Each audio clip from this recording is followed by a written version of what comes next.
3, 2, 1. Hello and welcome to episode 208 of Ruse Radio. We are back at it again with a very special guest. Please introduce yourself, sir. Hey, how's it going, guys? Pull that thing right up to your face. Right here? Yeah. That's good? Close as humanly cool. possible. Hey, how are you guys? I'm Agapito Rodriguez, stand-up comedian, producer, mailman, father. Ooh, mailman. Can't believe my dog's getting along with you so well. Yeah. You're a mailman. I think it's the outfit that pisses them off. I don't think Oscar has that in him. I don't think he's ever seen a mailman and gotten... No, that's not true. That's not true. It's just where he lives right now. Because I think it's just like if you're a dog and you're sitting in a window and something comes by. Yeah. And just the mailman They is lose guilty their- by association. I've heard something that it's like a mental thing for dogs. It's like bred into them, like the outfit. It's like they look at it, that interaction, like they see the mailman every day. Yeah. And they know he's going to leave. So they bark at him because it's like a war in their head that they're going to win. They always win. They always win it. To them, it's a war, and they always win. That's probably true. That's probably like any animal they bark at ever. I feel like it's not if I catch you. It's like if you run away, if you cower, if you are intimidated by me, I've won. You know? Yeah. It's not about whether or not like I actually get you. It's the dog is. It's all power. It's them going through a power trip. But, yeah. Dude, dogs are funny. I mean, because his mom, she will just bark at she'll be the one to bark. And then all the other dogs join in, but she's the only one that knows what is going on. And all the other dogs are just barking because they're barking. Like, they see her doing it. So she'll go, "Roar!" Like she sees it out the front window. And it's like some animal or something. And then Oscar comes running in. But he doesn't, not looking at the thing that she's looking at. He's just looking all over the place. And then you have other dogs come in and they don't know what's going on. My mom had 2 other dogs and they were big dogs. So it's funny because you have 2 little dogs barking in the window and then you have 2 big dogs who aren't even in the window. They're just far away going. Dude. Yeah. No, sometimes there's some people with wild dogs for sure. Wild dogs. Yeah. There's this house. The guy has beware signs around his house for his dog. That's probably good. And then I look at his window because I hear the dog like losing its mind in the house as I approach it. He has to put wood, like these wood planks along his windows, like along the windows to the front part of his house, and then his backyard. He has to like double chain it and like reinforce the hell out of the gate. Dude, But let's get a new dog. I don't know. I mean, some people would want that dog, though. Some people want the big, scary dog that they have to reinforce their house. And it's like, that dog's going to protect me. That's what they're thinking. Yeah, I think dog's going to hold it down. It's why if you go into the hood, you see pit bulls exclusively. I think that's really it. It's like pit bulls I love pit bulls. protect a house. Yeah. And so if you're in like a neighborhood where people feel like they need a little bodyguard, you just get a pit bull. You just get a little pit bull to hold it down. I'm always like a pit bull defender. Pit bulls are awesome. Well, and the thing is, they are like a familial dog. I mean, if you've ever had a pit bull, you would understand how much they actually love you. Like they really care about the people that they associate with their home. Yeah. Like, it matters to them. I've never had a dog. I've secondhand had dogs. Oh, dude. So the first dog I ever really had was a pit bull. It's her collar over there. You can see it, Bailey. And she used to like sleep in between my legs. I'm like 12, like 10 or 12. So I have a giant pit bull in between my legs, like spread like this as I fall asleep. That dog was, I can say from experience, that dog was so sweet. She was such a sweetheart. It was the problem was she did start to murder kittens and puppies. Oh, yeah. So maybe the stories are true. That's the problem. This guy's cool though. But so his mom had puppies and we were away and my stepdad was with Bailey, the pit bull, and those puppies, and she got out of the cage and killed some of those puppies. And it makes me think, like, Oscar. I love Oscar so much. And imagine if he was the puppy that she had murdered. Oh, no. Because that's possible. Yeah. And so... Would have been another one right here. Yeah. It would have been Bailey. She would be like 25. I wonder how old Bailey would be right now. Because it was 2016 when I basically switched from her to him. As soon as Bailey was gone, Oscar came into my life. There you go. So it was, how old was she? She must have been like 6 or 7. I really can't even remember. But she was such a sweet dog, but she would murder things. And so you really, like, it makes me understand, like, the whole nature nurture thing with dogs. Like, that's the reason a pit bull's a pit bull. You have to just accept that it is violent, and it is kind of like a risky thing to leave a pit bull with certain parties. Yeah. It just can be. Like, you could have a pit bull that's like, you love it and it's always so sweet. It might still, like, have that inner monster in there, because that's what it's bred to have. It's supposed to be that way. It's not. It's betraying its nature if it doesn't. So no, but yeah, I see everyone's pets. Everyone's. And when you're the owner, it's so funny because like people have like it's the thing where somebody will have like a big scary ass dog, go, and they're like, oh no, he's just like that, saying hi. Yeah. The dog's trying to bite your fucking legs. No, off. I've had people like get mad at me for like yelling at the dog to get back, like if it's loose. They're like, no, you don't need to yell at it. I go, it's charged at me. Yeah, you have to. And the thing is, like, the dog gets it. Like, if you do it right, the dog gets it. Like, I think one time I had a dog charge at me and Oscar, and I think what I did right is I did basically nothing. I just picked Oscar up and, like, looked at the dog. Like, what the fuck are you doing, dude? Like, because if I had run, it would have chased me, and if I had, like, came at it, it would have been angry. It would have thought I was aggressive. So they tell us to, like, always have our bag. We always have to have our bag on us, and to put our bag in front of us and just, like, yell at it right away. That's good. So like a shield. It happened like a week ago. Someone's dog got loose, and it was by a busy street and was just running around like in this busy intersection. Yeah. And then I'm walking back to my truck, and I see it. I'm trying to hurry back to my truck. It sees me and starts running towards me. And I did just that. I was like, "Get back, you little shit!" You know. And that's in my mind. It went back. It becomes like instinct. Yeah. Get back on my phone. Get back. Like you have to speak to the dog. The dog has to understand you.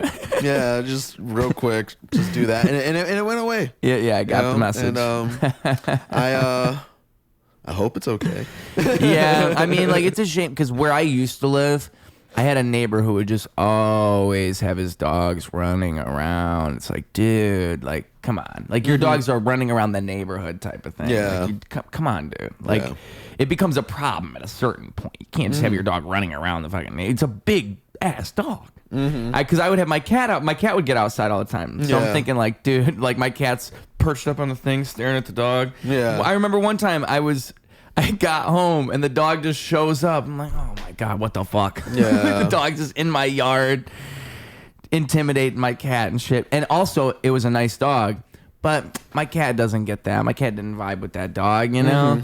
And you just can't do anything about that. You got a neighbor who just has his dog escaping his house all the time. And it's not like the dog like wanted to be outside. I'm saying like the dog is like outside trying to get back in. I've encountered one person that does that, like in the area where I deliver mail. Yeah. It is the sweetest dog ever. Yeah, and that's what makes it even kind of, it's like, oh, dude. It's a super sweet dog. And I remember the first time he came out, like, there are people who will see dogs and just lose their mind right away. Yep. But with this dog, right away I knew, I was like, oh no, this is a sweetheart. This is a cool guy. You know? And like you can tell sometimes, but at the same time, some people just... they're going to lose their minds regardless. Yeah.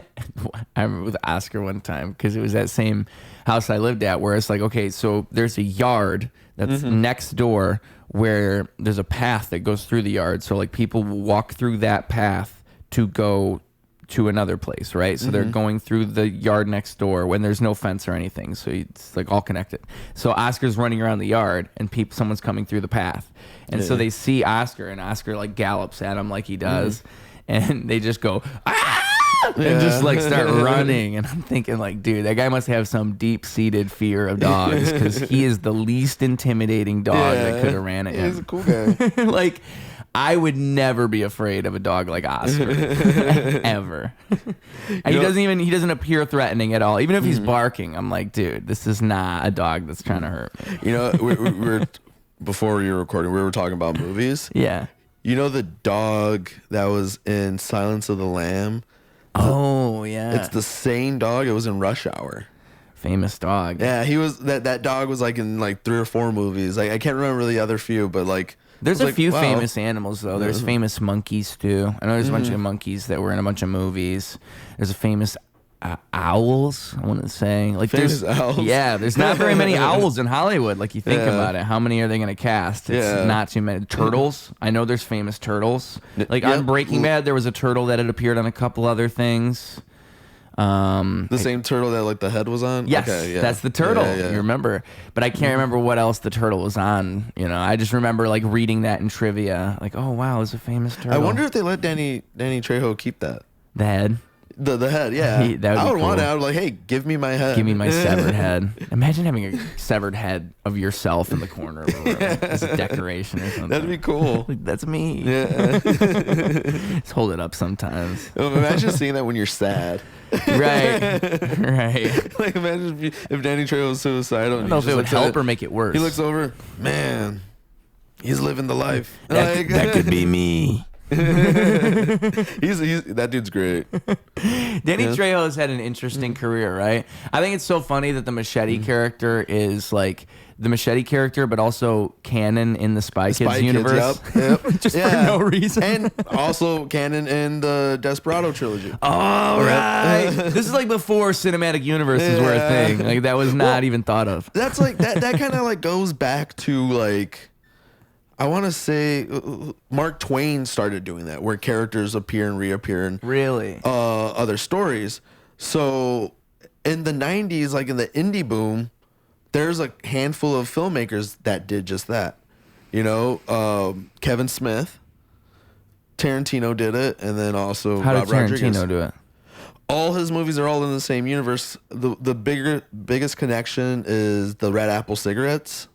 Oh, right. That brand of cigarettes is in all of them. And then from Pulp Fiction and Reservoir Dogs, John Travolta and Michael Madsen's characters are brothers. They both Right. they both have the same last name, Vega. I forgot about that.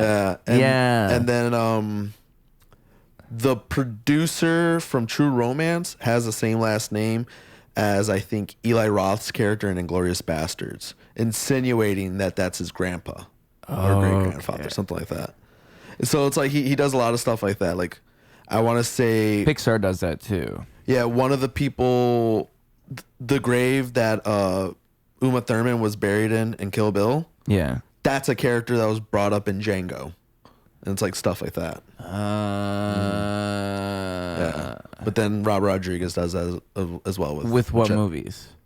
No, like with Machete. Like how With that- Machete. yeah, Oh, yeah, because yeah, that's yeah. him, Robert. Yeah. Who was the other person you said? Kevin Smith, Kevin Smith. Clerks, Jay and Silent Bob, Right. and Jay and Silent Bob appear in all the movies. Yeah, That probably is one of the best first examples. Yeah, Clerks. Because Yeah. all those movies are interconnected. and all those Chasing Amy. they all came out around the same time. All 3 directors. You know. Huh.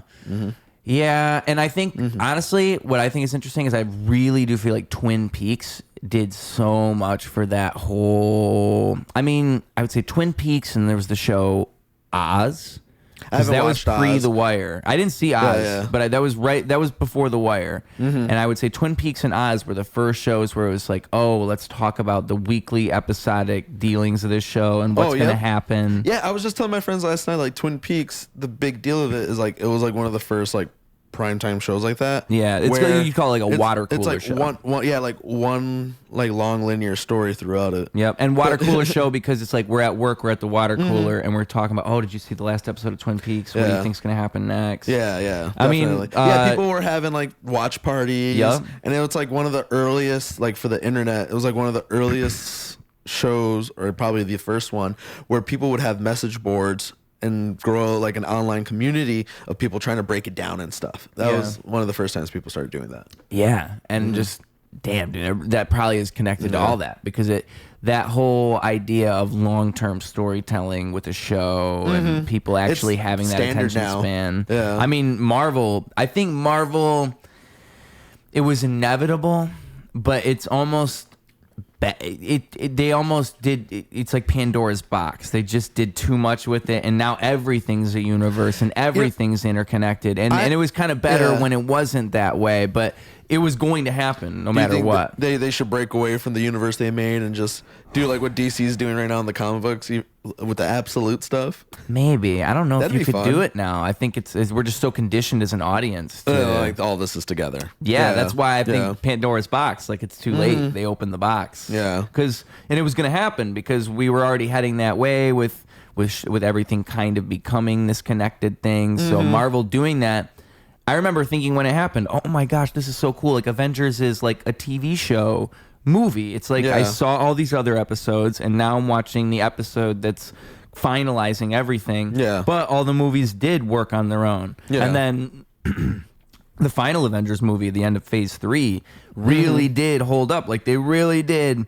I mean, Endgame's not a perfect movie, but for what they were trying to accomplish, it's fantastic. I wonder, watching this, I wonder, like, how the hell did they, like, write these? Exactly. Like, Exactly. And the thing like, is, it has to all work on its own and Yeah. as a cohesive. Yeah. I mean, like, one thing that's fun to look at is how they really did, like, the Infinity Stone thing and Yeah, all yeah, that. yeah. They really were planting seeds from the start with the Iron Man and Thor and all that. There was always little bits that were leading to the story that was going to culminate, which is, how the fuck do you write? You really do have to have a plan if you're going to write something like that. Yeah, So yeah. that's impressive to me. Yes, I've tried to picture it as like, did they just like write all of this part with the Hulk all at once? Yeah. And then write all of this at once and then really let it the story form however they wanted to, like just in the editing. Probably a room little bit of both. Yeah.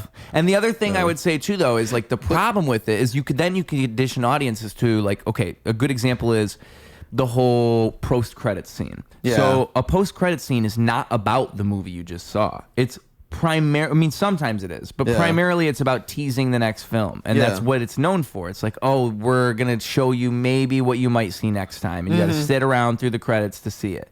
And so just what that represents as it is, like you're creating this thing where every movie's kind of an ad for the next movie. And you're never really getting the final product. You never really feel like you're getting something that's finished. One of them didn't have it, and I love that it didn't have a post-credit scene. I'm trying to remember which one. I think it was one of the Black Panthers, maybe. Oh, really? Maybe it was the newer one. Yeah. I'm sorry if you haven't seen Black Panther 2, but like I can't remember if the reveal of the little boy being his son was a post-credit thing or just like right at the end. But if that's the case, then that might have been the one. Yeah. Yeah.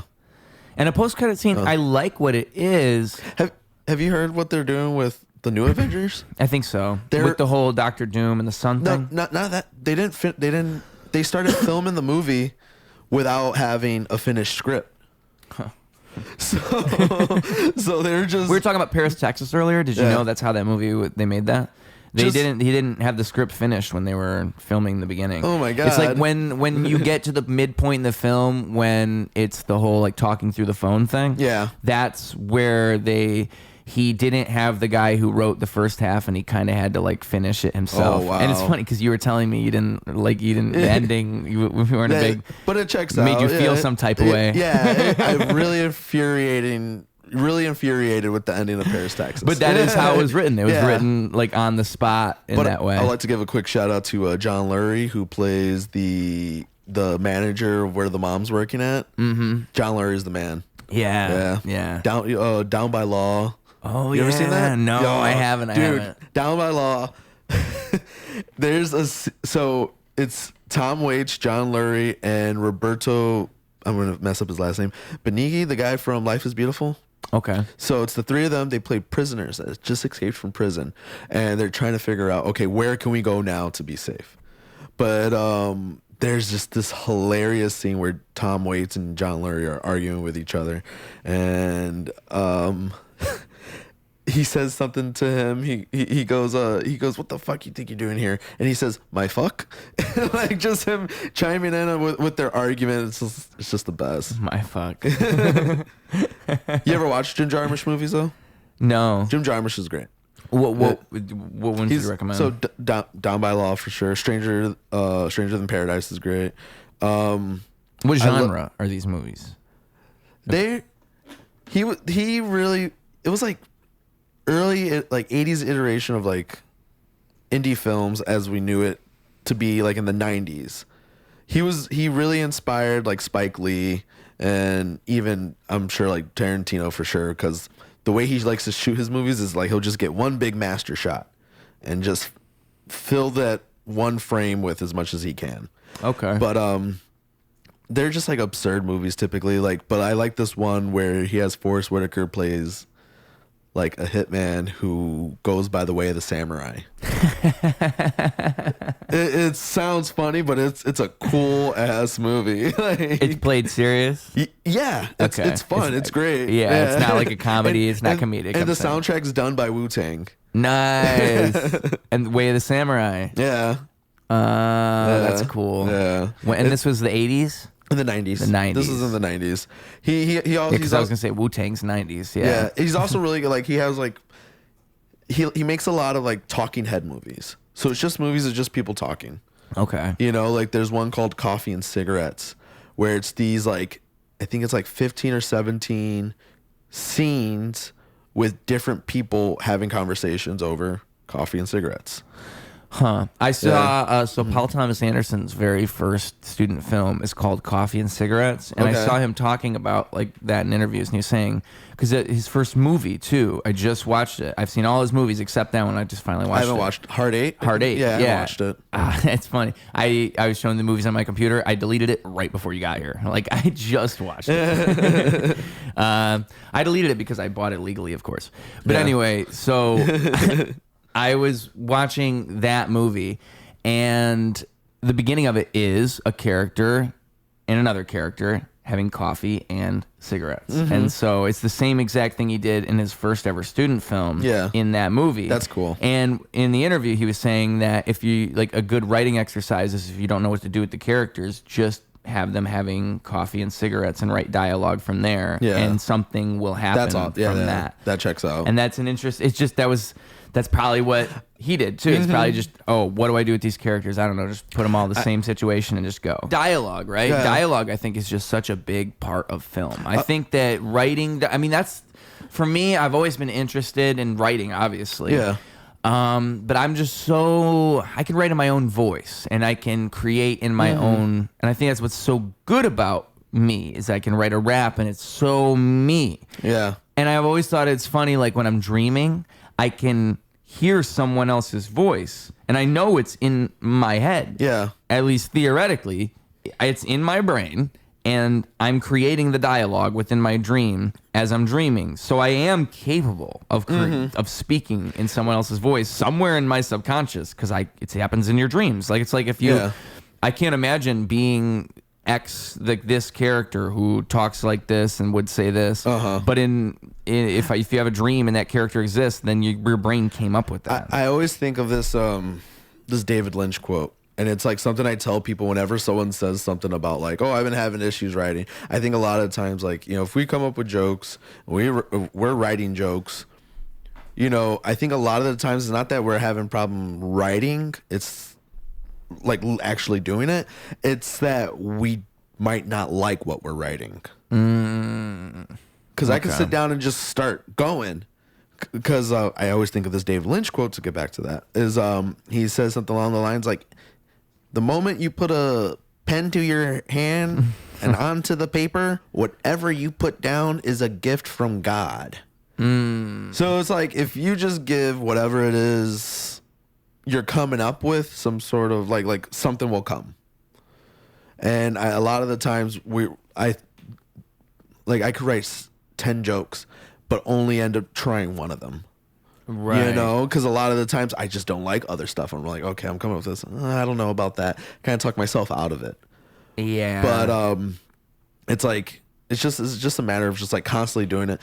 But with dialogue, for sure, I was like writing something earlier, and it's just like, okay, this is the gist of the joke, and I got to that, but I kept coming up with other things.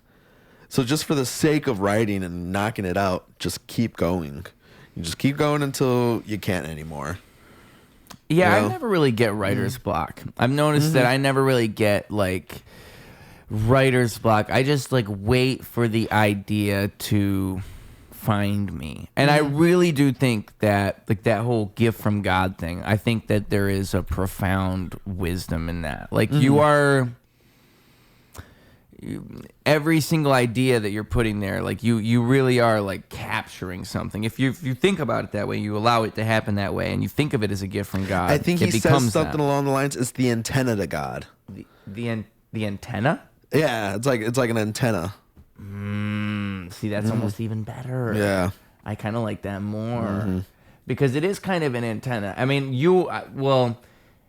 if you were a radio or a satellite, right? You're catching waves. I mean, you could think about it that way, and it's an idea that catches you, and you are that's the antenna. You're the antenna, and the idea is here you go. Yeah, and I think like that, you have to be in a receptive state of mind in order to have that happen. Like you have to be a receiver, you know, you have to, or like I think you can't have like too much control if you're trying to be creative, right? Yeah. Like if you're trying to write something, it's like hard to box yourself in too much and try to make it something. Like one thing I think is like people like for writing a song, I think it's a bad thing to do to like write in the style of this. Like I want my song to be like this. I want to sound like this. I think that you can do that as a challenge or whatever, but if you do that all the time, you start to just be this. You're not yourself anymore. I think that's good to like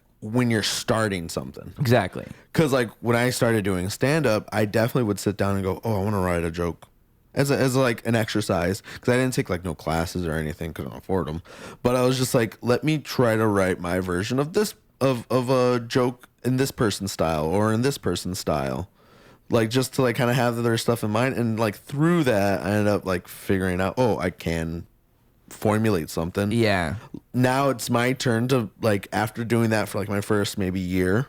Yeah. All right, now let me do whatever comes to me and just find my own voice with just throwing shit at the wall. Because I think like sometimes some people they'll literally become like, you can tell they'll go on stage and they're kind of just doing like an impression of somebody. It almost comes off that way, and you'd never want to be that guy. So the moment that made me stop it was a pal of mine.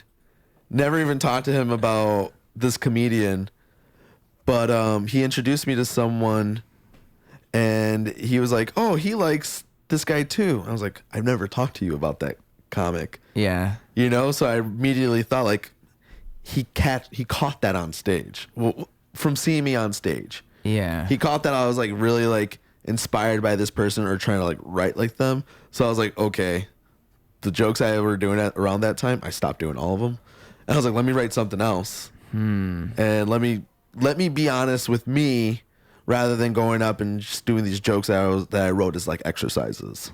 Yeah. And how do you do that? Pen to paper and a gift from God. The David Lynch method. Yeah. No, I think it was like around then I started to just get more personal. I started to get up there and like just honestly just talk about myself more. Yeah. You know. Yeah.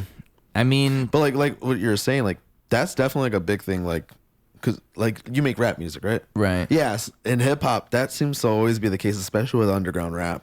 Right. A lot of times it's everybody just trying to do whatever's big at the moment. And the people that creep out of it are always like, it's someone who is just doing something completely different from their scene. You're right. Yeah.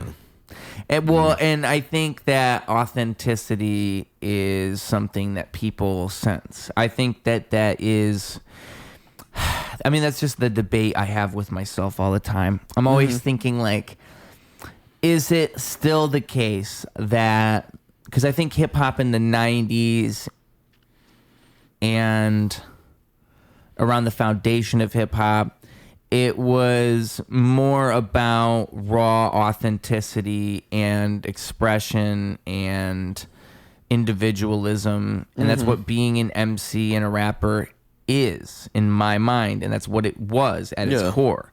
But I don't know if that's what it is now to most people. I think that's what it is. And I think that's what's beautiful about it.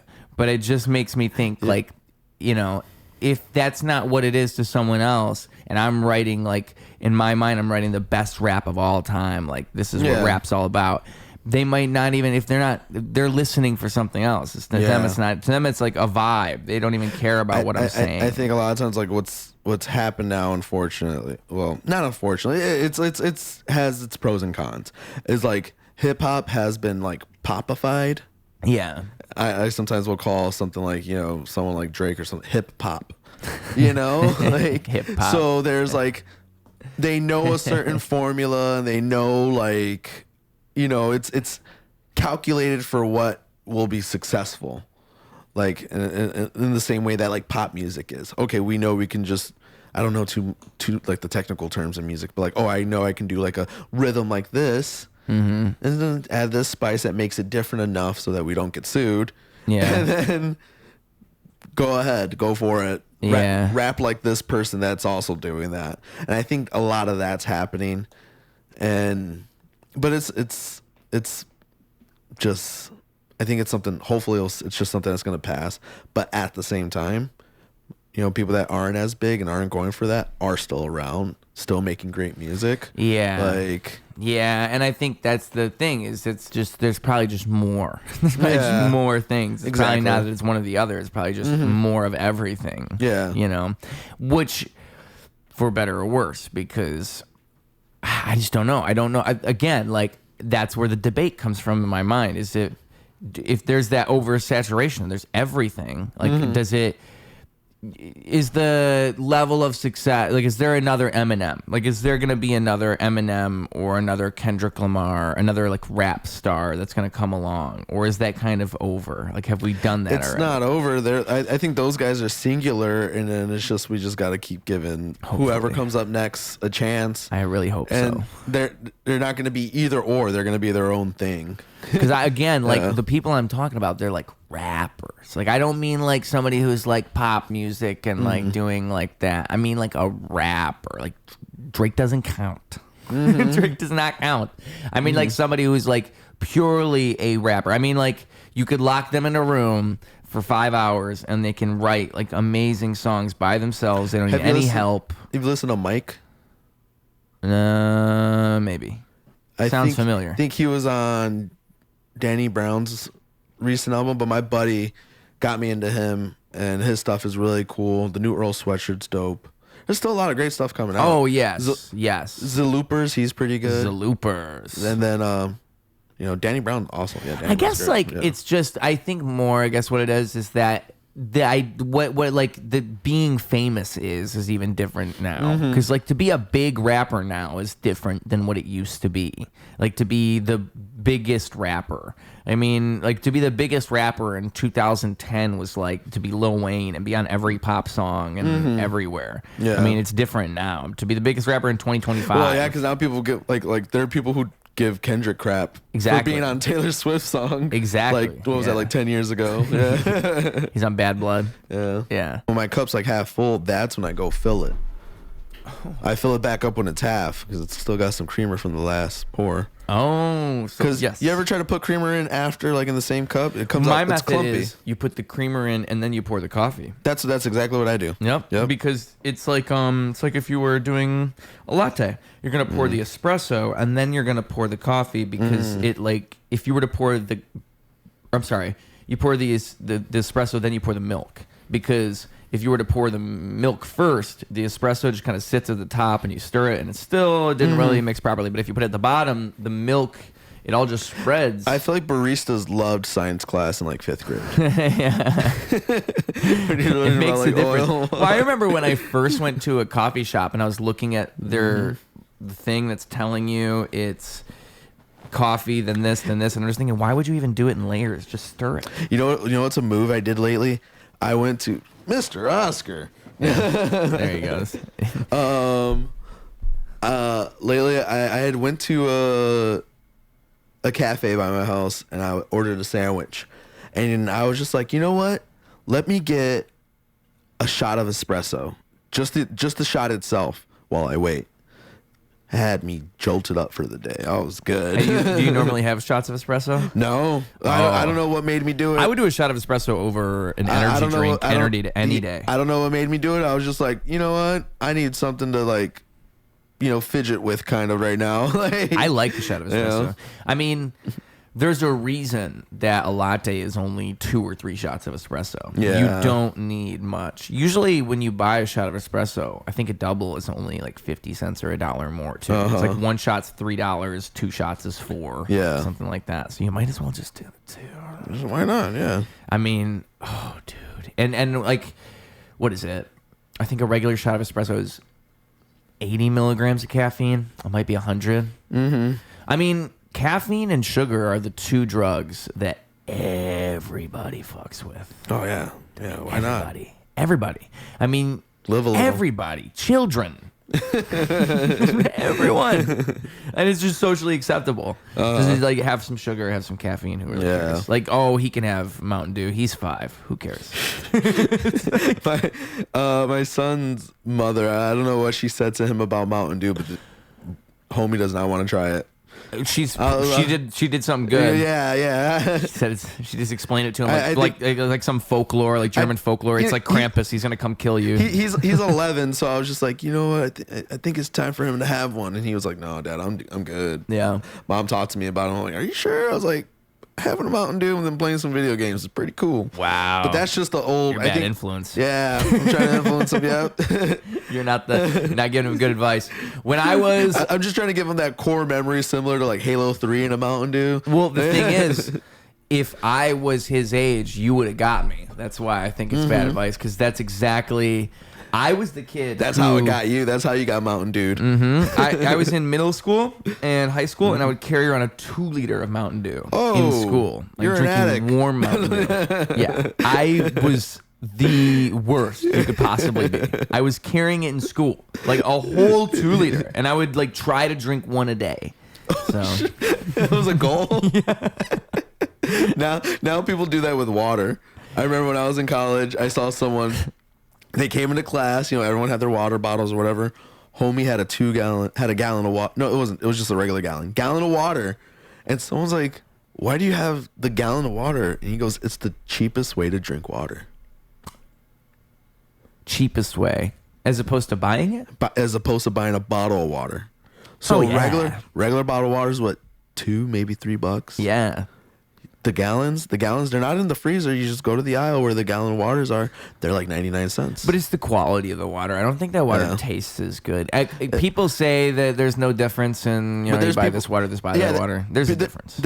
People taste the difference, but there's other people that's just like, dude, water's water. Yeah.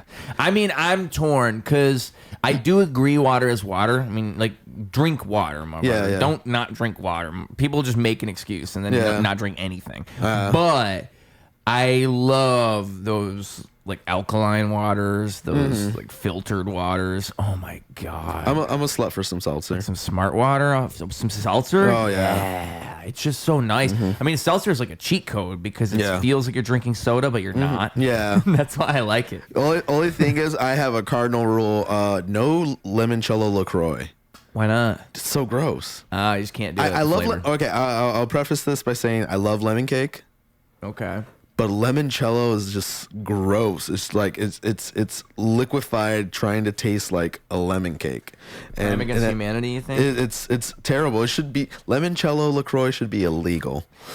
I feel like the worst flavor of a drink I've ever seen. I don't think I ever tried it, but I heard someone once call it trash juice, and I think that's probably the best description you could have of something like this. I think it was spicy Mountain Dew. Okay. I think that's what it was. It was like Mountain Dew, but it was spicy. My friends, like 2 of like my closest friends from when I was a kid, they're both brewers now, and they make craft beer. And one time I was writing a joke. I don't even remember the joke, but I hit them up and I was like, hey, what's the weirdest flavor of like a craft beer you've had? Because they travel all over the country and go to different breweries and try different beers to try to make collabs with other people and stuff, right? and he told me he had a fried chicken beer. Oh, hell no. Oh. How nuts is that? How? Fried chicken beer. People have no limits. They just, it's like the Jurassic Park quote. You were so busy trying to see whether or not you could, you didn't stop to ask whether or not you should. And then to go back to Robert Rodriguez, it's that quote from I think Spy Kids 2. Steve Buscemi has one where he goes, "Do you think God is ever up there looking down?" What do you know what I'm talking about? Yeah, ashamed of what he's created. There you go. Do you think God ever looks down and is ashamed of what he's created? Yeah. Fried chicken beer. Granted, my friends make great beer over at Neural Nova Brewery, and my buddy Victor, he works at a new one now, but he used to work at Moore, and I'm pretty sure they're still selling beer he made. So check that out. Beer and wine, and also Monochrome. Monochrome was a great one too. This my other buddy's They're around brother. here in the city. They're all in, Victor's is in the burbs somewhere. I can't remember the name of the. He recently just started working at another one, but my buddy who has Neuro Nova, he kind of just pops up in different places. Mm-hmm. He makes a beer and he just sells it at other breweries. And then Eric's brother has a brewery in Pilsen called Monochrome. Okay, that's pretty great. Cool. Yep. I was gonna say beer and wine. Like just flavors, I have to imagine there's so many flavor profiles that the connoisseur, but the general consumer wouldn't know about that a connoisseur would, Yeah, like and it's like then they see how like people just regularly try to like consume something. They're like, you're doing it wrong. Yeah, you just drink wine. You're supposed to have this type of wine with fish. You're supposed to have this with that. You know, beer especially, right? Yeah. I bet beer people get wrong.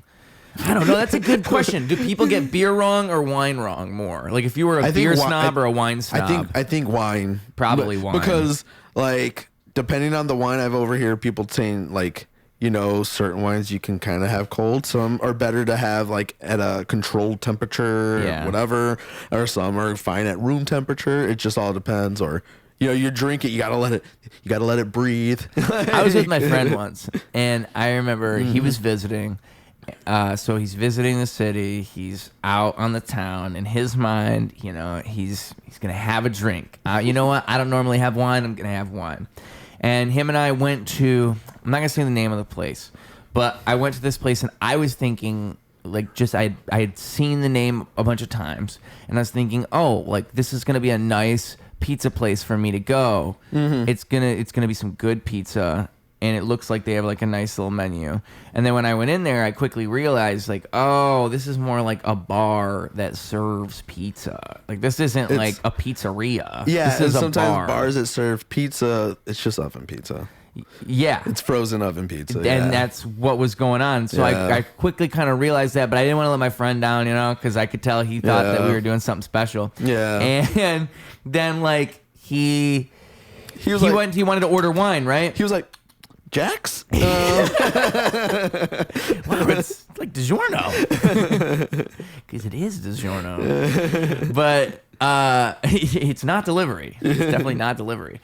But yeah, so he was going to order wine, and he looks at the wine thing, and it was like red wine and white wine, and like the menu just said like red wine and white wine. It didn't say like what kinds of wines. And he's a wine guy? No, but I know better. Okay. So I'm looking at this thinking like, oh, I wouldn't get wine from here. Like this is just, they're just going to give you the random shit in the bottle that's like whatever. Like they don't care about the wine They're giving here. you the Snoop Dogg wine. I mean, like, so I don't think it was just red. I think it was like said Cabernet. It said this. It said like the basic description of each wine. Mm-hmm. But like, You say the brand and the year, like that's what if you're at a fancy place, it would say the brand and the year. If it doesn't say the year, it at least says the brand. It doesn't just say the name of the fucking wine. It says what brand it is. Yeah. So like if it doesn't say that, that's a bad sign. It just means they don't really know much about wine and they're just serving you whatever. That's what that would mean. Yeah. But my friend didn't know much about wine, and so he's thinking it's fancy, and he's just, ooh, I'm gonna order myself a wine. And I just remember thinking in my mind, as soon as I saw that menu, I was thinking like, oh damn, like feel bad for him because he's out on the town. He's getting wine. He never gets wine. He wants to treat himself. He wants to treat himself, and he doesn't realize that he's not treating himself the way he thinks he is. He's having like mediocre pizza and this like mediocre wine. But I think sometimes it's okay to let people live that life. That's why I didn't interrupt. I didn't say a thing. If they're enjoying it, let people have their thing. I did not say a word. I just said, nah, I don't think I'm gonna get anyone. I'm gonna get what you're meant to get here, a can. But I mean, it was sweet to watch him enjoy it. I did like watching him enjoy it so much. You didn't even get a can of beer. You just pulled out a 2-liter of Mountain Dew. Had the backpack. Man, I can't go back to those days. It's actually made me like look at Mountain Dew and soda so differently. I can drink it every now and then, and I love me some root beer. I used to really fuck with. So I was like this for a while. I would go to like Halo Burger if we all went to Halo Burger together, me and like a group of people. I would take all of our to-go cups and fill all of them when we leave, and I would keep all of them. So I'd get like 2 carriers, and I have 2 carriers full of soda. You put that in the fridge? Yeah. With ice? Yeah, preferably no, because you get more like soda. You had like 3 or 4 hours to finish all It's that. gonna water down, so you're gonna keep it in the soda. Yeah, you can keep it in the fridge. You don't put ice in there because then. But even if you keep it in the fridge, it'll go flat if it's not in like a bottle. Yeah, no worries, dude. It's just soda. Okay. I carried around a Mountain Dew all day. I'm not worried about going flat. I'm not worried about that. It's no big deal to me. I really can't believe that's like a different human to me. I can't believe I've done these things. Like it makes me believe that we really do just become like our cells all disintegrate, and every 7 years we're just a completely different human. Yeah, I'm pretty sure that's true. I am not who I was when I was 13. Definitely am not that guy. That was not me. I dissociate when I think about him. For me, that kid was up to no good. That was that was a rambunctious dummy. I mean, I think the pop was the worst. I think I used to also have like really. I think from 6th to 7th grade, I had really long hair, and there was this one thing I did where I wanted to wear the same outfit all summer, and I like Hey Arnold. Yeah, I guess. Yeah, I guess so. Yeah, and I only washed it every. I said I washed it often. But I washed it like twice that summer. I barely washed the outfit. That's great. Yeah.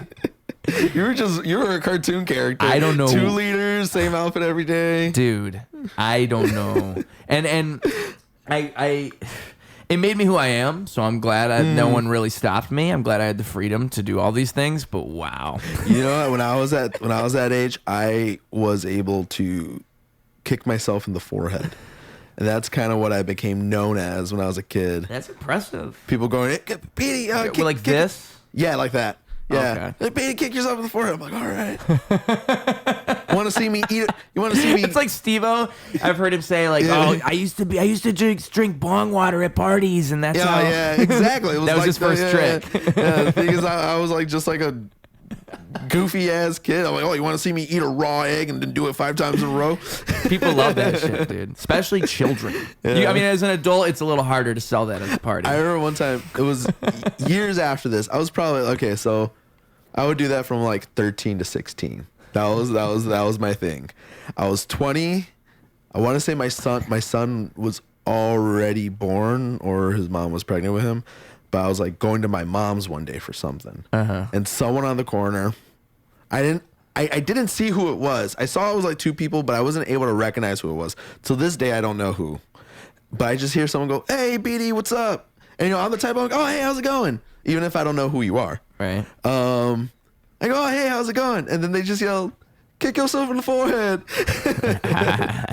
And I was like, oh, man. I haven't even done that. I don't even know if I could do it. I got a belly now.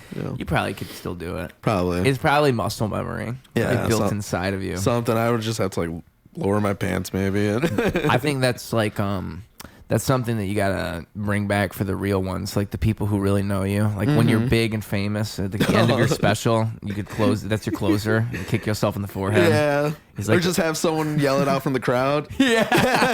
plant somebody. Yeah, thank you. Good night for being here for this monumental thing. Fake heckler. Yeah. Kick yourself in the. What the fuck did you say? Him back there. What did he say? He said, "Kick yourself in the forehead." And I'm like, good night. Yeah, right. You don't even do it. Yeah, don't even do it. Just, that really would be a great Easter egg. I mean, kicking yourself in the forehead, I could probably do it. I'm thinking, like, can I kick myself in? I think you could. Oh, I don't know. That's harder than I thought it would be. Once I get right here, like I'm stretching. Yeah. I don't have the best back. Oh, okay. That would make it easier. Like I can bend, but like it's like the fucking my lower back. So it would be easier when you kind of lean forward and lean do into it. But I would make sure I was able to do it standing up straight. Does that count? Yeah. What I just did? Yeah. But It you have to pretty kick much like hard that. though. That was easy. Like you don't you don't have to. I mean, like that was good enough. That light kick. Yeah. If there's contact. Oh really? Yeah. I think it counts. I pulled it off. Yeah. Nice. No, I remember I saw it like on MTV had a show where people would try to break records. And I came home from school one day to that show on, and I saw a guy do it. And then I was like, if this guy can do it, my dumb ass can do it. When I was younger, I remember trying to get my foot behind my head, like because there's that whole thing. Okay, Can you get yeah. your foot behind your head. And I don't think I can do that. I think any foot behind the head person can kick through. Yeah, of course. Yeah. Can they suck their own dick? That's the question. No one can. I mean, have you ever seen the Bill Hicks bit about that? Like, it was like, I think it was right when Charles Manson wanted to get another vertebrae in his back or something, and so he made a joke about how he wanted to suck his own dick and how every man wants to suck his own dick. I've heard that, but I can't remember. Yeah. It's just so funny because, like, I really do think he's onto something. Like, every guy, at least once in his life, was in the shower and thought, can I suck my own dick? And, like, did try to bend over a little bit to see how far he could get. So was this the Mountain Dew era that I tried to do? Come on, it's not just me, right? I mean, Bill Hicks made a joke about it. It can't be just me. You should come out with something called Mountain Dew Ruse. Mountain Dew Ruse. Be a character of mine. Yeah, or it could be like a writing thing. Like, what would 13-year-old me rap about? Well, and call it Mountain Dew Ruse. Mountain Dew Ruse. I think Mountain Dew Ruse. I think I still rapped then. I was actually not bad. I was not. I was still good. I just drank a lot of Mountain Dew. Yeah. It wasn't like how would I say? Like I think actually that would be right around when I started rapping because it would be 13. I started rapping in 2012. 2013. So you were born in 99? I was born 1998. 98, okay. So 2008, 2009, 10, 11, 12. Yeah, so I was about 13 or 14. Mm-hmm. Yeah. And so now I'm 27. So yeah, it'd be about that long ago. And that was about my Mountain Dew days. Yeah, it would be about the Mountain Dew days. Oh, that was potent Mountain Dew. Yeah, potent Mountain Dew. You can find this stuff on YouTube. If you go... So I was with my friend, and his idea was to make the rap name because there was the song "Forever" by Drake, and in the song, Kanye says, "Rake the game, young. You can call it statutory." And also there was a rap group called Bad Meets Evil, if you might be familiar with. It was Eminem and Royce da 5'9". There you go. Yep. And so my friend had soundtrack. That album's awesome. Yeah. And so my friend had the amazing genius idea of being Statutory Evil. That would be the name of our rap group. And I think I was statutory and he was evil, and maybe it was the other way around. Oh, no. And either way, both are evil. It's one of the worst rap names. Evil. Dude, it's one of the worst rap names ever. I can't even believe how bad it is. And I think like it quickly became Ruse, and like if you look these videos up now, it's titled Ruse, but it was when the name still was Statutory Evil. And it was there's the Duke Westlake cipher, and that was 2012. That's how I can date when I started rapping because it's on YouTube. And so there's Duke Westlake cipher. And then there is a song called Death Cap.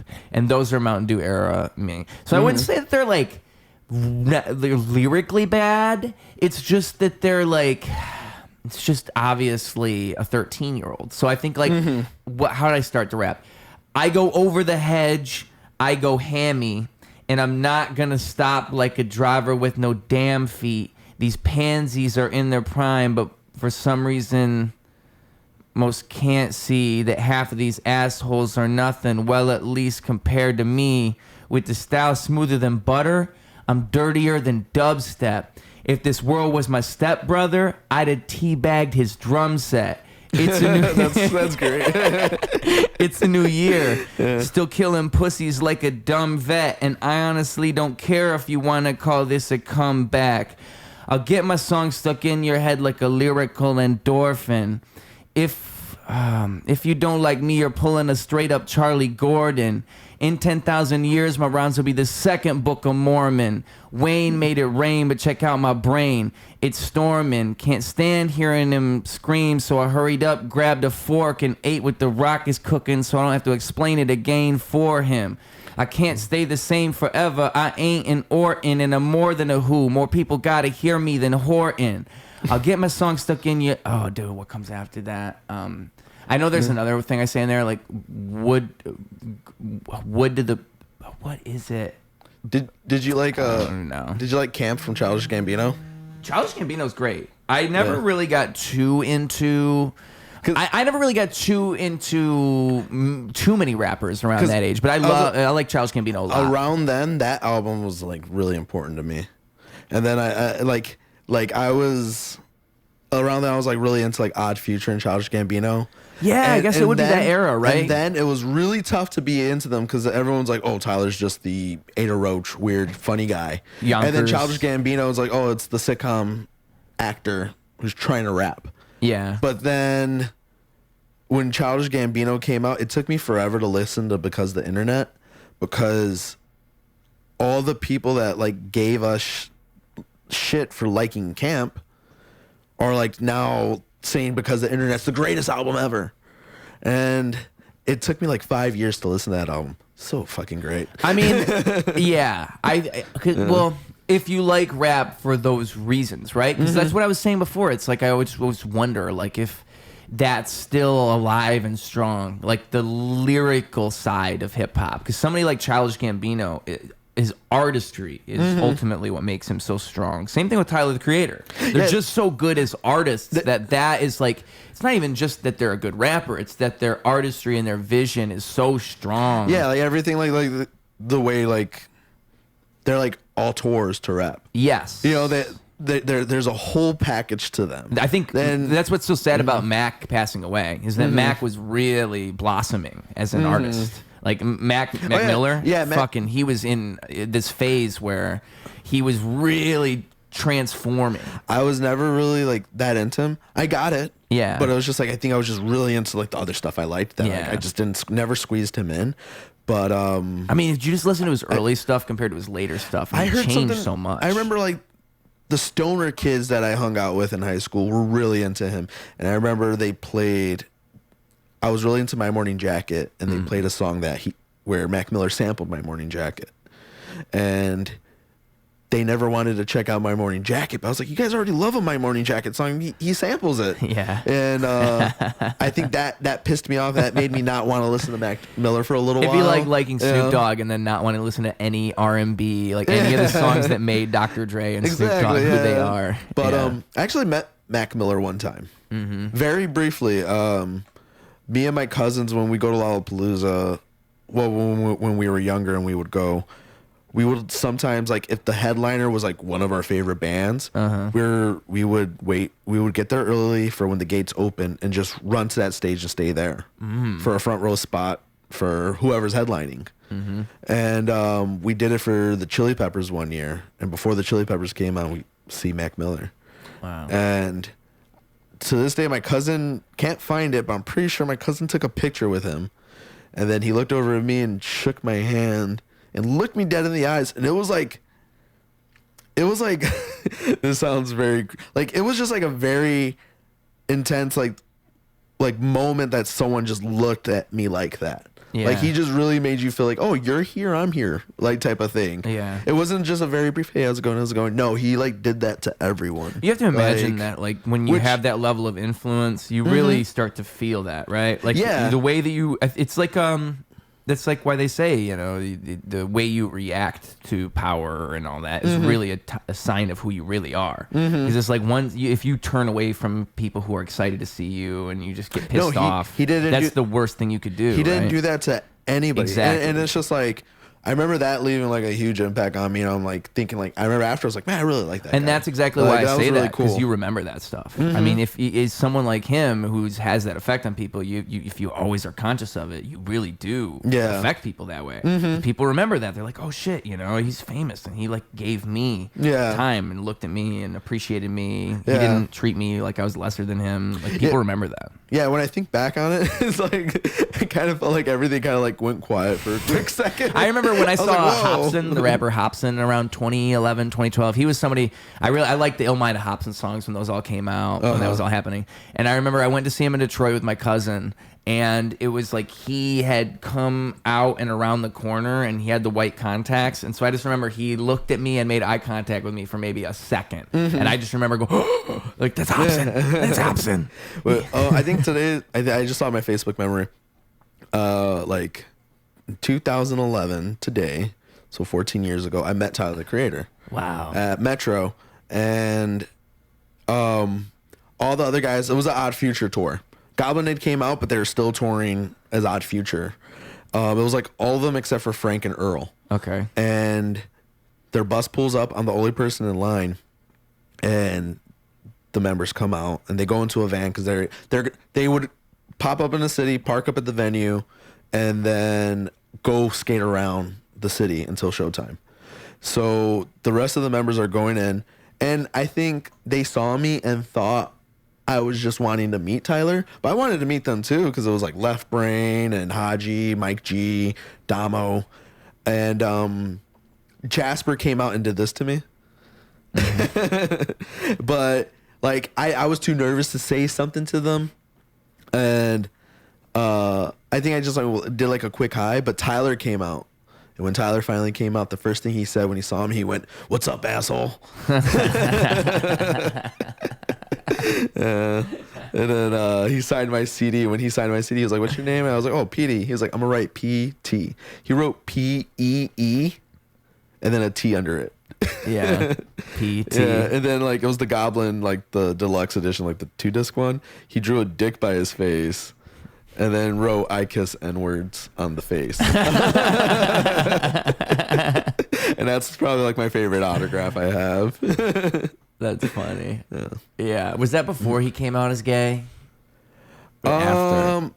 I don't even think he's ever officially came out. Really? I thought he did at one point. I guess you would say Flower Boy is sort of so, like yeah, that. Flower Boy. So this was when Goblin came out. So it goes Goblin, Wolf, Cherry Bomb, Flower Boy. Because I thought he wasn't really acknowledging it back then. And Wolf in the song Damo 23, I think it's called. He says, "I grabbed a camera and filmed me and Lucas kissing." He says something like that. Yeah. But then Flower Boy, there's some lyrics in Flower Boy, which is 2 albums after that, where people is like, "Oh, this is him coming out." Exactly. But he's never like, he's never made like a statement or anything. I just think it's funny he would write that on there, considering like he wasn't like saying he was gay. Have you ever seen the Funk Flex freestyle he did? Yeah, that's the so best. funny. Dude. It's so funny. Or it's the gayest shit ever. and he stands by Funk Flex with some gay butt sex. Yeah, I love that moment where he stands by it and like Funk Flex is like he's confused. Hold on. He's like, why would you say that? And he's like, what do you mean? What did I say? That's how he's looking at him. Like, what do you mean, dude? And then he just continues. Yeah. I mean, or the Sway one. The Sway one's great.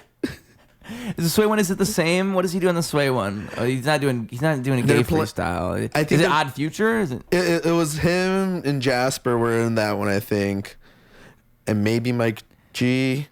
But it's they're just fucking around. They're playing like a 3-6 Mafia beat, and he's just going over that all crazy. Like I like when they don't take it super serious on those radio freestyles. He doesn't like take them serious. Lil Dicky's done a few. Lil Dicky's not the example I'm looking for because he actually takes it more serious than them. The Lil Dicky ones are great. He's good lyrically. Yeah, and it's just like it just bums me out that that's not like the presentation on his albums. I agree. I think Lil Dicky is a better rapper than people realize, but it's because of the way, like, I think that's just the problem with comedy music is if you lean too hard into the comedy side of it, then it's hard for people to take you serious. Yeah. Like, when you do the serious stuff, people don't really think of you like that anymore. Is that like one of the things why I like Donald Glover stayed away from stand-up. Yeah. Yeah. Yeah, that's a great point. Yeah, because I mean, it's just the risk. Yeah. I had there was a show I was at, and I had family members with me, and they saw there was a comedian who's also a musician, and so he was doing like just the comedy stuff the whole time, just being himself, and then he did his music. And the next day they said to me like, oh, his music came off as goofy because of all the comedy stuff he did beforehand. And in my mind, I never made the connection because I just think, oh, it's a guy who does the two things. But I realized, oh, as an audience, like that makes sense. You just saw this guy be silly for an hour, and now you're supposed to take him serious. I think the only person that's pulled that off and is still funny while making great music is Mac DeMarco. Yeah, he's the only person that's pulled it off. He's still taken seriously. He as a whip musician. his ass out on stage. Yeah, and stuff. and he does his wild, outlandish stuff that's goofy and him just having fun at his shows. But he also does like slow, like meaningful songs. Exactly, and takes you to that kind of space. He's probably the only person that's pulled it off. Well, yeah. You ever heard of Ween? I've heard of them. Ween, it's a duo. Well, it started off as a duo. Yeah. And they're very silly, very funny. And I think in the early 90s, people wouldn't, I guess, take them that seriously as musicians. But they are they're probably one of my favorite bands for sure. But their musicianship is just next level compared to so many other bands from that time. How so? Because they're silly, but they just fuse like a good amount of like metal and punk and even like jam band, like Grateful Dead type stuff. Okay. And they just make this awesome mesh of something singularly them. Oh, okay. And it wasn't until I think their third album, it's called Chocolate and Cheese. They, up to that point... Coffee and cigarettes, chocolate and cheese. Yeah, up until that point, they would make... It was just the two of them. Their producer would play bass on their album, and the drums would come from like a 4-track recorder type thing.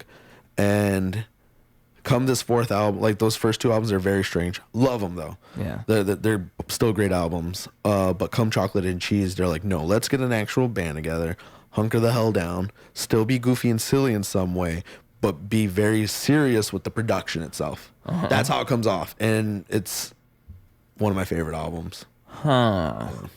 It's kind of like if you took something like already great, artistic and all this, and then you just give it a budget and give it more to work with. Yep. And then it works. Yeah. It doesn't flop, it works. Ween is who inspired SpongeBob. Oh, really? So the creator of SpongeBob, the story goes that he did acid, and he listened to their album called The Mollusk. Now the whole theme of this album's like ocean stuff, and like fish and shells and all this craziness. And he listened to that and was inspired to make SpongeBob from that trip. Yeah.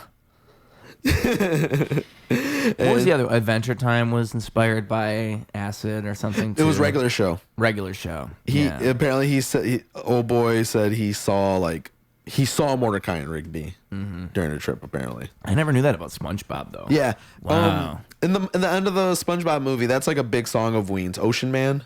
That's them. That's Ween. Oh shit. I was about to sing that song. Like I was gonna sing the song as a reference, but then I thought, no, he's in the middle of making a point. No, yeah, that's it. And then Ween, so much so, has even gone on SpongeBob. They made the Loop-de-Loop. Yeah. The song about tying his shoes. Oh. That's Ween. How does that one go? I know that one. How does it go though? You gotta get each lace in each hand and tie it in. Do it over again. You do the loop-de-loop and pull. Yeah. And your shoes are looking good. Yeah. You go over and under, left to right. Loop-de-loop and you pull it tight like a bunny ear or a Christmas bow. They're dope. I love Ween. Yeah. Like speaking of like movie music and game music and show music, SpongeBob's got one of the best soundtracks of all time. One of the first episodes has Pantera. Yeah. I'm a goofy goober. I mean, dude, I'm a goofy goober rock. Yeah. Come on. I mean, it's the best shit ever. Best day ever. Best day ever. Fun. Yeah. Campfire song. Yep. Oh, dude, there's so many. And what I realized recently, because I was listening to the SpongeBob album, I was like, oh, there's so much like 60s, like rock Beach Boys reference stuff going on here. Like as a kid, I didn't get that. I like the Hawaiian music too. Yeah, like they're teasing like this Beach Boys thing. Like especially there's like songs where it's like a slow song and it's Patrick and SpongeBob. I love bubbles. That's a good Patrick. That's a really good Patrick. Dude, that's awesome, dude. That's my shit. Like just the idea of like Patrick and SpongeBob heartfelt about bubbles and 60s core music. Like, dude, what? It's the best shit ever. No, yeah, SpongeBob definitely rules when it comes to music. Especially OG SpongeBob. Yeah. I mean, like, I don't like modern SpongeBob. I really don't. I think ever since Steven Hillenberg. Yeah. So ever since he passed away, SpongeBob really went a different direction. He was the one that was the Ween fan, him. Yeah, that was what? Oh, a Ween fan. Oh, yes, it's him, yes. yeah. And I think he's the reason the tone of SpongeBob was what it was, and that it was able to ride the line of all that raunchy humor. It's why it's entertaining to adults and kids. I mean, like my dad loved SpongeBob, and that's what made me like it, because he would like watching it. So I enjoyed it. Like my son briefly was into it, and I would watch it with him for like the first season holds up. Time. Yeah, you should watch the first season again if you haven't seen it in a while, because it's been a minute. Yeah, it's even better than you remember. Right now, my son and I will go through shows. Yeah. So it's like he likes anime, so we'll go through an anime, or recently the new King of the Hill season came out. Yep. And we watched that fairly quickly. Yeah. And it's great. That new season of King of the Hill is awesome. That's what I hear. But as soon as we were done, he was like, "Oh man, I'm sad that we finished that." I'm like, "Dude, we got 13 seasons to watch. Like, there's like 200-300 episodes of this show." He's like, "Oh yeah." So we're going through King of the Hill right now. It's so great. Yeah, I mean, shows, especially shows like that, are endless. And if it's one that holds up, like if you know it holds up, there's no risk involved. Like Always Sunny, you're safe watching that. Always Sunny just stays good the whole way through. Yeah, like King of the Hill, this stuff's like over 25 years old. The first, almost 30. The first season's 97. Who made that show? Is it the same? Mike Judge. Yeah, Simpsons guy. No. Mike Judge, Beavis and Butthead, and Daria. Yeah. Okay. Damn, right. Yeah. So he went Beavis and Butthead first, then King of the Hill. Yeah, I think Daria and King of the Hill were relatively around the same time. Okay, yeah. Yeah. Because King of the Hill, it holds up for sure. Yeah. I don't think he had too much of a hand in the Daria show itself. I never saw that. But Daria was introduced in Beavis and Butthead. Oh, okay. Dude, pocket sand. Oh, no. What's my son and I've been quoting is when Bobby, Connie, and I'm blanking on Dale's son's name, Joseph, where they're stuck in a cave, and then Con and Hank go into the cave and get lost too while looking for them. Yeah. So they're out waiting outside the cave waiting for them, and Nancy, she's sitting between John Redcorn on one side and Dale on the other side, and she goes, "Oh, I can't deal with this right now. I need a beer. Honey, you want a beer?" And both John Redcorn and Dale at the same time go, "Yes." And then they look at each other, and Dale goes, "How did he know I wanted a beer?"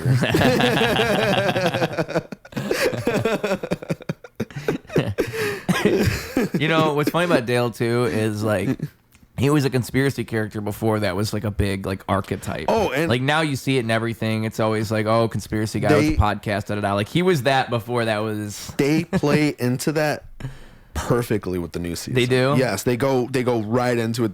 They waste no time. Because that's he's definitely must have evolved over the years. I feel like that first episode, if you just watch that first episode of the new season, it's written so perfectly with like you feeling like you didn't lose time with them.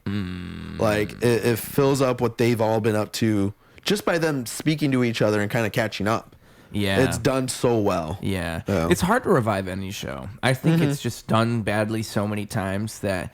Like, so one that I didn't like was the iCarly revival, and I've heard people say that they like this. So, like, iCarly was my childhood. I saw this as a kid, and I just don't feel like the show is... Didn't they I didn't watch it, but, like, didn't they, like, write it a little more adult, too? Yeah, and that's the problem, is I think they're leaning too much into that, and it's like, you're trying too hard to make this like edgy and like, oh look, we're doing iCarly but swears, and but it's like just do the funny goofy humor from the original show. You don't have to do all that. Like it just it becomes like it just becomes something else. I think they just wanted the people who watched it as kids to like relate to it now. Well, that and I just don't think it holds up. I just don't think it holds up to the original show. The original show for all of the flaws of that foot-loving man, he did create iCarly and Drake and Josh. I mean, what's his name? Dan Schneider? We don't need to give him... Dude, I will say,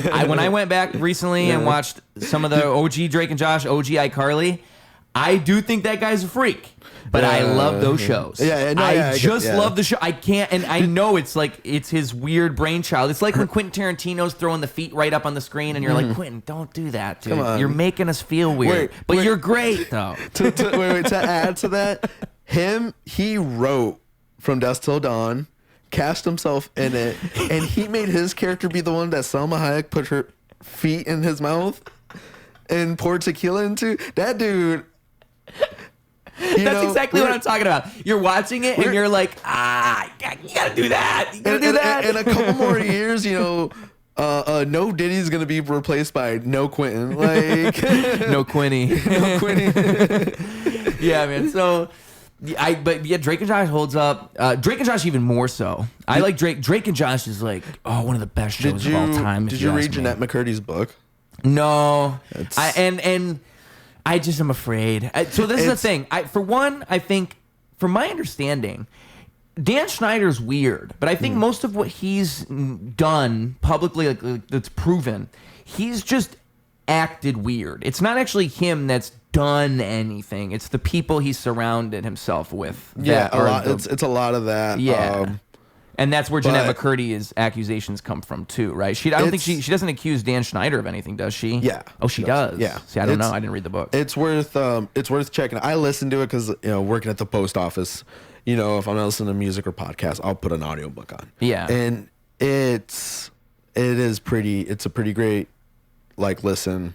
I mean, it's a good peek into that world. Yeah, she's just like it's a lot of it's about like her relationship with her mother, and then how her relationships with like men as a whole, just guys she was with romantically and stuff, and it's she doesn't hold back, I feel, at all. It's great. Yeah, for those that don't know, like her mom, I mean, that's the thing you see with a lot of these people who are children in Hollywood and these kid shows is it's more about the parents than the kids, and you get this weird vulture-like relationship where the parent needs the kid to survive. She became the breadwinner of the family, and everyone was dependent on her. And that's all these child actors. It was just like multiple generations in her family, just like But it's insane, and as dark as it all is, she's really good at like creeping humor into it. Yeah, and like very well. Like it's like kind of reminds me. Like you ever watch like Maria Bamford? No. Oh, Maria Bamford's the best. Wait, she creeps humor in? No, Maria Bamford, she's a stand-up comic, and she just, like, always switches off characters. It's like you're watching this, she's really, vulnerable is like a, there's a better word to say. Like she's just, she gets very personal with, like, mental stuff or whatever she's going through and just making it just the most funniest thing. She incorporates voices, she incorporates all sorts of wackiness. Yeah. But like at the when you put a pin into what she's talking about or what the material is, it's like dark shit. But you don't think that until afterwards. Yeah. I mean, I think like Louis C.K. is really good at that. He's really good at like almost everything he says is kind of depressing when you think about it, but he's just being funny, so you don't really think about it. Yeah. Like, you think about, he just called himself fat and ugly and a loser. That's like all he said the whole time. Just about what a loser he was. Or you don't even know. You ever watched his sitcom? Which one? His sitcom? Oh, no. I've seen a lot of clips. David Lynch, shout out him again, because he was on there. So that was the show Louis on FX. You're talking about something else. But before that, he had a show on HBO that lasted one season called Lucky Louie. Never saw it. It was filmed like a multicam sitcom. Wow. Kind of like our Can't even imagine him doing multicam. He did that with like swearing and stuff. This was probably like, the 90s when that was kind of the career was like trajectory for a comic. It was like 2000, 2001. Still I though, say. yeah, because that's like post Home or Improvement, maybe a little more after that. like Home Improvement, all these big like Full House, like a lot of comics. That would be the natural career. You get a sitcom, you made it. That's money. But he got a sitcom, and he was just like, oh, I want to like flip that format on its head. And just, was it the same idea? Like it's him doing. It's him being a father, and like him and his wife having issues in the show, and Emma Stone, a really young Emma Stone is in it. What? Yeah, in one of the episodes. Huh. Yeah, it's good though. How young? I mean, it's 2001. She would be. I want to say it might actually be like 2004 or 5. How old would she be back then? Like 20s? In her 20s? Maybe her teens, because it was probably like 2 or 3 years before Superbad. Wow. So I feel like that's where we were all introduced to her for sure. Right. That was kind of her big first role. To be super bad. Yeah. Wow, I never really thought about that. She's had a weird career. She's went a bunch of different directions. Now she's just in a bunch of weird movies, but it wasn't like that before. I like that she has that relationship with Yorgos Lanthimos. Me too, but he does cool stuff. It went a whole different direction. I mean, it was like Easy A. You would have never guessed from Easy A to this. I want to see that new one, Bugonia. Yeah, that looks cool. That looks really. I mean, so I just watched. I think I've seen 3 of his movies now. Yorgos Lanthimos. I've seen the first one I saw was The Killing of a Sacred Deer. Insane. That's a great movie. I mean, dude, the ending of that movie is what really sold me on it. I'm like, this is fucking crazy. Like the movie's already crazy, and then the ending's just fucking crazy. So and he has this weird cinematic language that I don't think I've seen any director quite do, which is what you want from any artist. Like he really does nail it. Like with his dialogue and the way he stilts things, it's almost like everything feels inhuman in this strange way. Oh yeah, and it's hard to explain how he does it. It kind of reminds me of people playing like an actor playing as a robot that's playing human. Yeah. It's a lot like that. And you're what is that thing called when you can sense that something's not quite human? There's a word for it.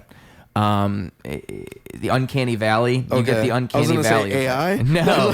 Well, you can get that from AI though, where it's like the uncanny valley effect, where I can see there's something in this that's not quite human. Like it doesn't, and it's the same thing where it just feels slightly off. But that movie does that so well, and I think that's the best way you could do something like horror or something in the realm of horror. The Lobster a lot of times almost feels like a horror film. And I haven't seen that one yet. Okay. But that's another one I think a lot of people start with, right? Because that's a big one. That's the first one I watched, yeah. It's Dogtooth is another one people say. That's one of his first ones. Dogtooth was like banned in the US for a while, but recently Criterion was able to have it streamed. I didn't know it was banned. Yeah. Wow. And that was 2009. That was one of the earlier ones. But Lobster is a weird movie from what I mean, they're all weird. That's the thing, okay? So I saw the first one, I'm like, okay, he makes weird movies. I haven't seen The Favorite. That's what's okay. The second one I saw was Poor Things. That was great. That was a great movie. And then the third one I saw was The Favorite. And that movie, I thought from the first 2 movies I saw, okay, he makes like weird movies, I get it. Dude, The Favorite was a weird movie. Okay. That was the weirdest one of the 3. If you really? ask me. Yeah, the weirdest one. Okay. Poor Things, I think, was like the least weird one. Like, I think you could show it to some, and it's still a very weird movie. Well, before we even recorded, we were talking about like what might be the most accessible. Yeah, David that'd Lynch probably be the movie. most accessible. Poor Things might be the most accessible. I would say Yorgos so. Movie, yeah. Because and it's still so graphic. Mark Ruffalo was awesome in that. Yeah. Love Mark Ruffalo. He's so comedically he's great in that. Like he shows off how funny he could be because he kind of plays this idiot. You know who I love? I love Funny De Niro. Oh, so Funny De Niro's great. I'm trying to think. Funny De Niro. Playbook. Silver Linings Playbook. Yes, he's funny in that movie. And Meet the Parents. Yeah. But I just watched Midnight Run. I haven't seen which was made like in 88 or 89. Good. It was awesome. It was such a fun time. I miss like I hate to be that person. Oh, I miss when films were this or that. Like I kind of get annoyed when I hear people say that. Yeah. But I miss when like you can just come out with like something simple and just make it fun and somewhat serious. Like there's a scene in the movie where he shoots a helicopter down with a pistol. It's great. King of comedy. King of comedy is, but I don't feel like that's I don't feel like that movie's funny. I think he knows what's funny about it. Like De Niro makes the role funny because like the way that he's like so persistent, it's like it really feels it's comedic in a way. It's like, oh, he's not gonna leave. This guy's but it's fucking... like but it's like scary at the same time. It's both. Yeah. I mean, I think that's why De Niro is so good. Is that he's got that crazy ass look in his eye. You ever see that? I want to say it might have been. You can debate if like Alice Doesn't Live Here is like Scorsese tackling a comedy, but for sure, After Hours is him doing comedy, and I love that movie. I haven't seen that either. I hear that's one of Scorsese's That's one of my best. favorites from him, and that's the 80s. Sometime in the 80s, yeah. I'd say it's mid 80s. I want to say it was after The Last Temptation of Christ, which I haven't seen yet. That was the 80s? Yeah. I thought that was the 90s for some reason. No, because I just watched Silence, and that was like his last religious movie. Oh yeah, Silence. I didn't finish it, but I remember feeling like, man, this is a fucking trip. Dude. Yeah. I mean, the fact there's no music in that movie is crazy impressive to me, because I mean, just any director. No Country does that. Really? Yeah. There's no music in that movie? No music in No Country. Oh, Yeah. I didn't even know that. Yeah. It's just all insane sound effects. Yeah. Because I mean, you create something. If you can pull it off, you create something. And also the movie itself, like it's called Silence, so I think it creates this like triple entendre. Like as a rapper, I appreciate it because I mean it literally is silent in the sense that there's no music, but it's also like silence in the sense that when you speak to God, God does not speak back. Like you hear silence. Yeah. And then also there's the idea that like it's Andrew Garfield and Liam Neeson and Adam Driver. Okay. And there's also the idea that the priests keeping their silence is and not denouncing God is what is making these people suffer. So it's that silence that like it's those three interpretations of the title that all make sense. Yeah. So I think that's super fucking cool. I never saw Last Temptation of Christ. He made another religious movie. Scorsese's done like 3 religious movies, if I'm right. And it's those 2 and then one more. One of the reviews I saw on Letterboxd for Silence was The Last Temptation of Garfield. And I thought that was very funny. Killers of the Flower Moon's debatably... I want to see that. Did you see it? Yeah, it's good. It's good? It's awesome. Yeah. Him and Leonardo DiCaprio, they made a bunch of movies together now. Yeah, they've... I think he's tied with De Niro right now. Yeah, by now, yeah. Because it was like 7 to 9 or something. And I think by then... Yeah, it's got to be about 9-9 or something. Scorsese was The Aviator as well. Love The Aviator. I want to see that. I was just about to mention that. You never seen that? Oh, no. Dude. That's the shit. It's that good? I love that movie. Because I thought about watching it years ago, and I thought, I feel like DiCaprio's at a point now where he's just around to kind of get butts and seats. And he used to actually act.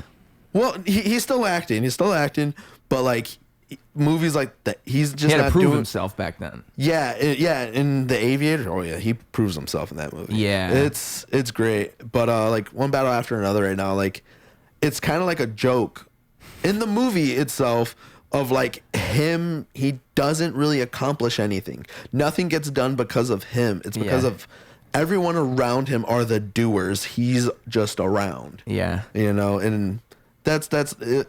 That ends up being like a very redeeming quality of that movie. Yeah. I saw in interviews that's what they were saying. I saw in interviews one of the things they said was like the heroic moment he has in the movie is the time you don't see him taking care of his daughter in between. Like that's what makes him the hero. Yeah. Not the stuff you see on screen. Yeah. So I thought that's a cool way of looking at it. And also like the way his character is written, it's almost better that he doesn't get the redemption because he is like this stoner who ultimately is not what he used to be, and that's the whole point is that he's like failing and fucking up. Yeah, Benicio del Toro is awesome in it though.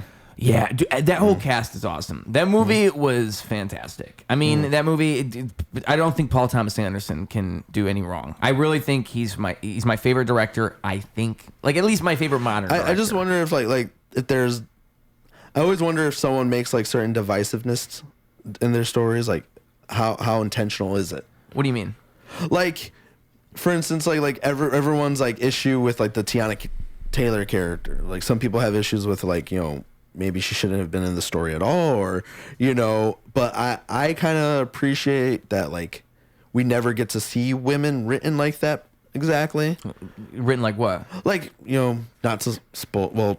It happens in the first 20 minutes. Her leaving the Oh, family, yeah. and like usually there's always guy characters that do something like that we feel for. Right. But there seems to just be this very harsh criticism of that aspect of her. Yeah. Where it's just like I get maybe being upset with it, or just feeling like whether, like, having problems with whether it was like necessary or not. Yeah. I like that the fact that, like, oh, we're having this discussion over like a lady character.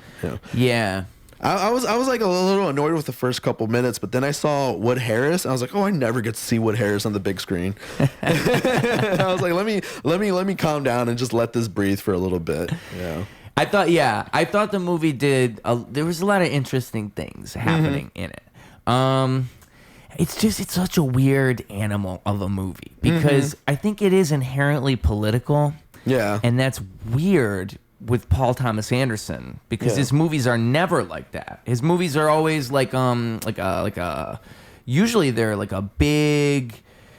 At least his later movies have been more of like a hangout, like stoner movie, just chill, just kind of watch it and have fun. Like Licorice Pizza was like that. I was gonna say, would you say that about There Will Be Blood? No, but that's what I mean. His later movies, like Licorice Pizza was like that, and then Inherent Vice was like that. Okay. The only one that wasn't like that, his later movies, was Phantom Thread. That movie was kind of like a return to the There Will Be Blood type of thing. I haven't watched that, but I do have it. Yeah. So good. Like, dude, and that was supposed to be Daniel Day-Lewis's final movie, until he just returned for that movie with his son. Yeah. But I would highly recommend it. I really would. The reason why he did that was because he wasn't really in his son's life, apparently. Aww. So he came back, okay, I'll come out of retirement and do this with you. Yeah. So it's a chance for them to, like, rekindle what could be, That's sweet. Yeah. I hope Daniel Day-Lewis just only makes mediocre movies with his son for the last 10 years of his life. He just makes a bunch of mid movies. Pretty good things about it. I'd like to see it. Yeah. It's an interesting idea, right? Because the problem is it's a debut director with this crazy opportunity. Like that's a dynamite for a film that can go. That can either explode in one good way or one bad way. Daniel Day-Lewis should become funny, like how we got funny De Niro for Midnight Run. We need funny Daniel Day-Lewis. Yo, let's get funny Tom Cruise, funny Daniel Day-Lewis. Wait, we have funny Tom Cruise. We all want more. Tropic Thunder. Yeah, it's hilarious in that. Let's just have only Lex Grossman. Is that his name? Like only him as like a whole movie. I think funny Tom Cruise is like one of the best things for cinema. But what were we talking about? Daniel Day-Lewis. What was I on about? I don't even know Paul how we Thomas got Anderson. there. Oh, probably Paul Thomas Anderson. Because I think it started with Scorsese and Funny De Niro. Well, I should say though that with Paul Thomas Anderson and one battle after another, I feel like it's just weird because most of his stuff is like a period piece or this big thing. At least that's what his earlier movies were. And this movie's like. It's doing so many different things. Like, so you have, I think, like, what's interesting about it is it's saying something about this, like, violent time we're in as a society, while also not because the violent people are the people that you're following, and they are the protagonist. But also, they're not really portrayed to be good. Like, they are portrayed to be flawed in the sense that this girl betrayed everybody. Yeah. Like, she had a kid and abandoned her kid and betrayed everyone. That's not, like, something that's really good. And she also killed that guy, and that's why all these things happen. She kills the guy.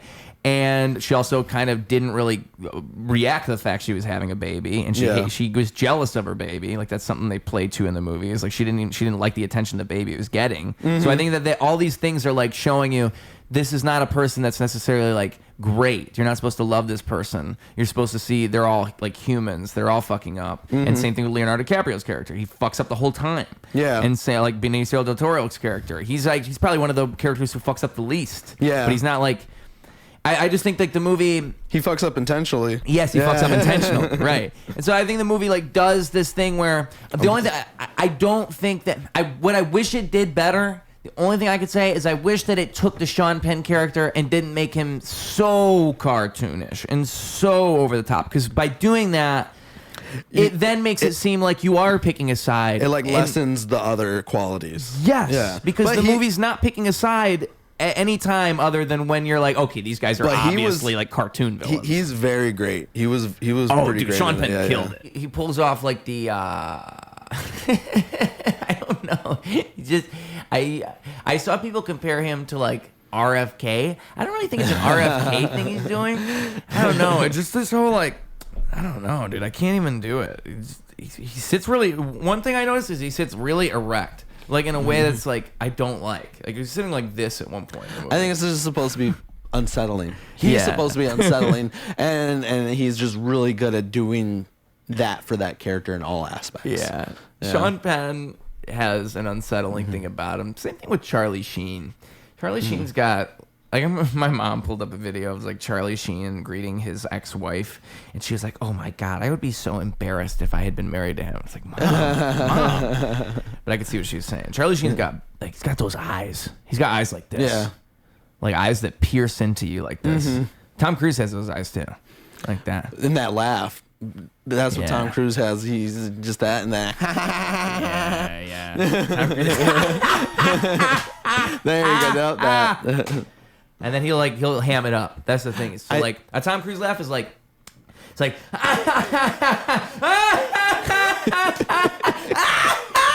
you gotta keep going up. Yeah. Tom Cruise does that. It's like you kind of feel like you're being held hostage by a laugh if you're with him. You're just waiting. He makes you feel like you have to go with him. You have to laugh with him, and then like because he'll make big eye contact too while you laugh. Tom Cruise is a scary. I think he laugher. always wants that. Like, you ever had that laugh with, like, your best friend or someone you're really close to, Trying to and share you it. guys keep laughing because the other one's losing their shit. I think he tries to do that with everyone. Yeah. So I think it's actually the laugh is something sadder. I think it's Tom Cruise just wants to connect. Poor guy. Yeah. That's why he's a Scientologist.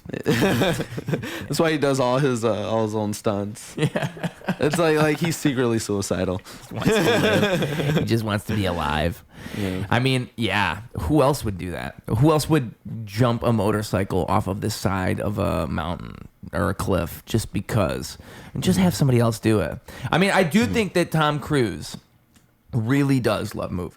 I believe it. Yeah. I don't think that that's just a PR thing. I think Tom Cruise is like one of the few movie stars we have left. It's true. Remember that? Yeah. Oh, no. They're definitely. gone. We don't even have them anymore. We're not making new ones. I mean, I was saying earlier about rappers. Like, I think we're more likely to have a real MC come along than like another Tom Cruise, another Leonardo DiCaprio. No, I think they'll come. We got like young Yeah. actors, but I think like what it is to be a movie star nowadays with streaming and all this, it's just so different. I feel mean, like with some people, I think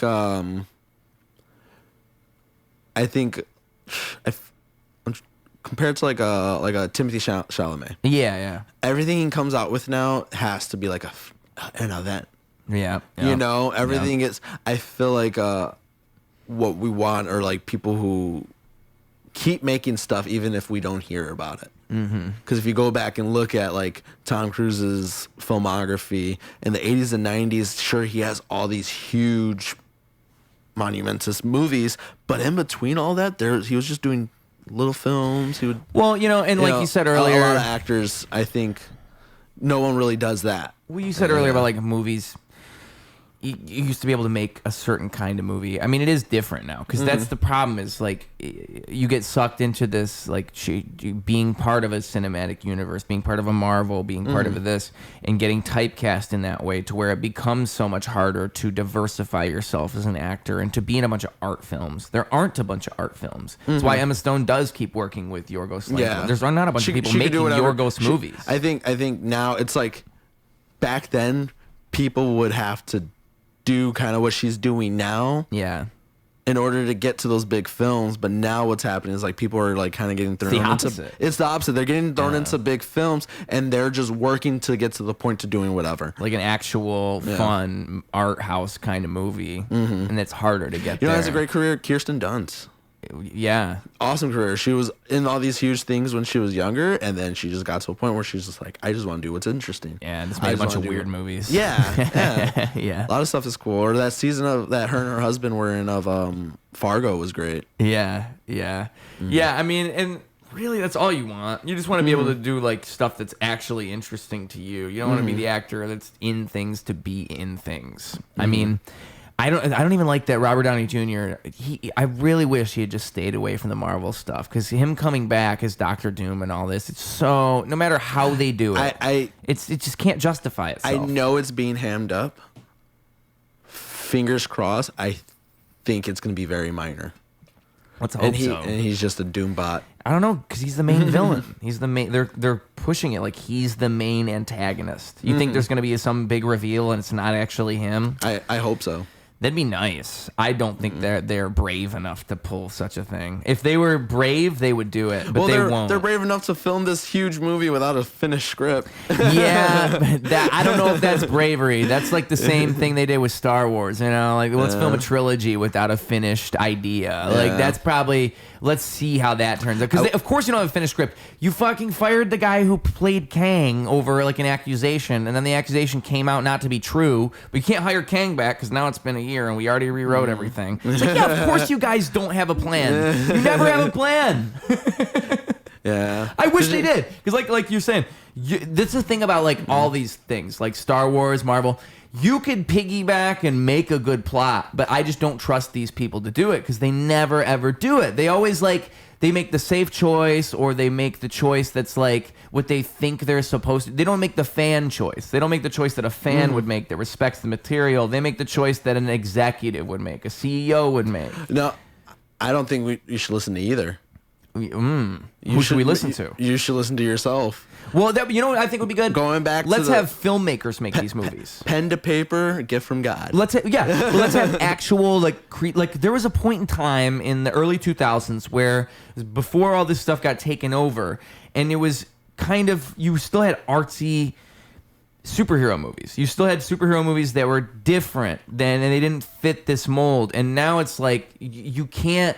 That's why there's a reason directors don't want to do this stuff, because they know there's so much studio interference. It's not even worth it. Superman was cool.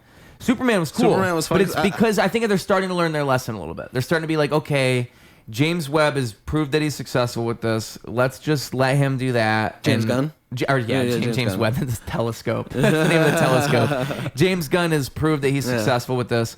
Let's just let him do his thing. Let's not do too much, because that's really what they should have been doing all along. I enjoyed the feeling of like the movie version of like just picking up a comic that's like a couple hundred issues in and just being thrown into it already. Yeah. I enjoyed that.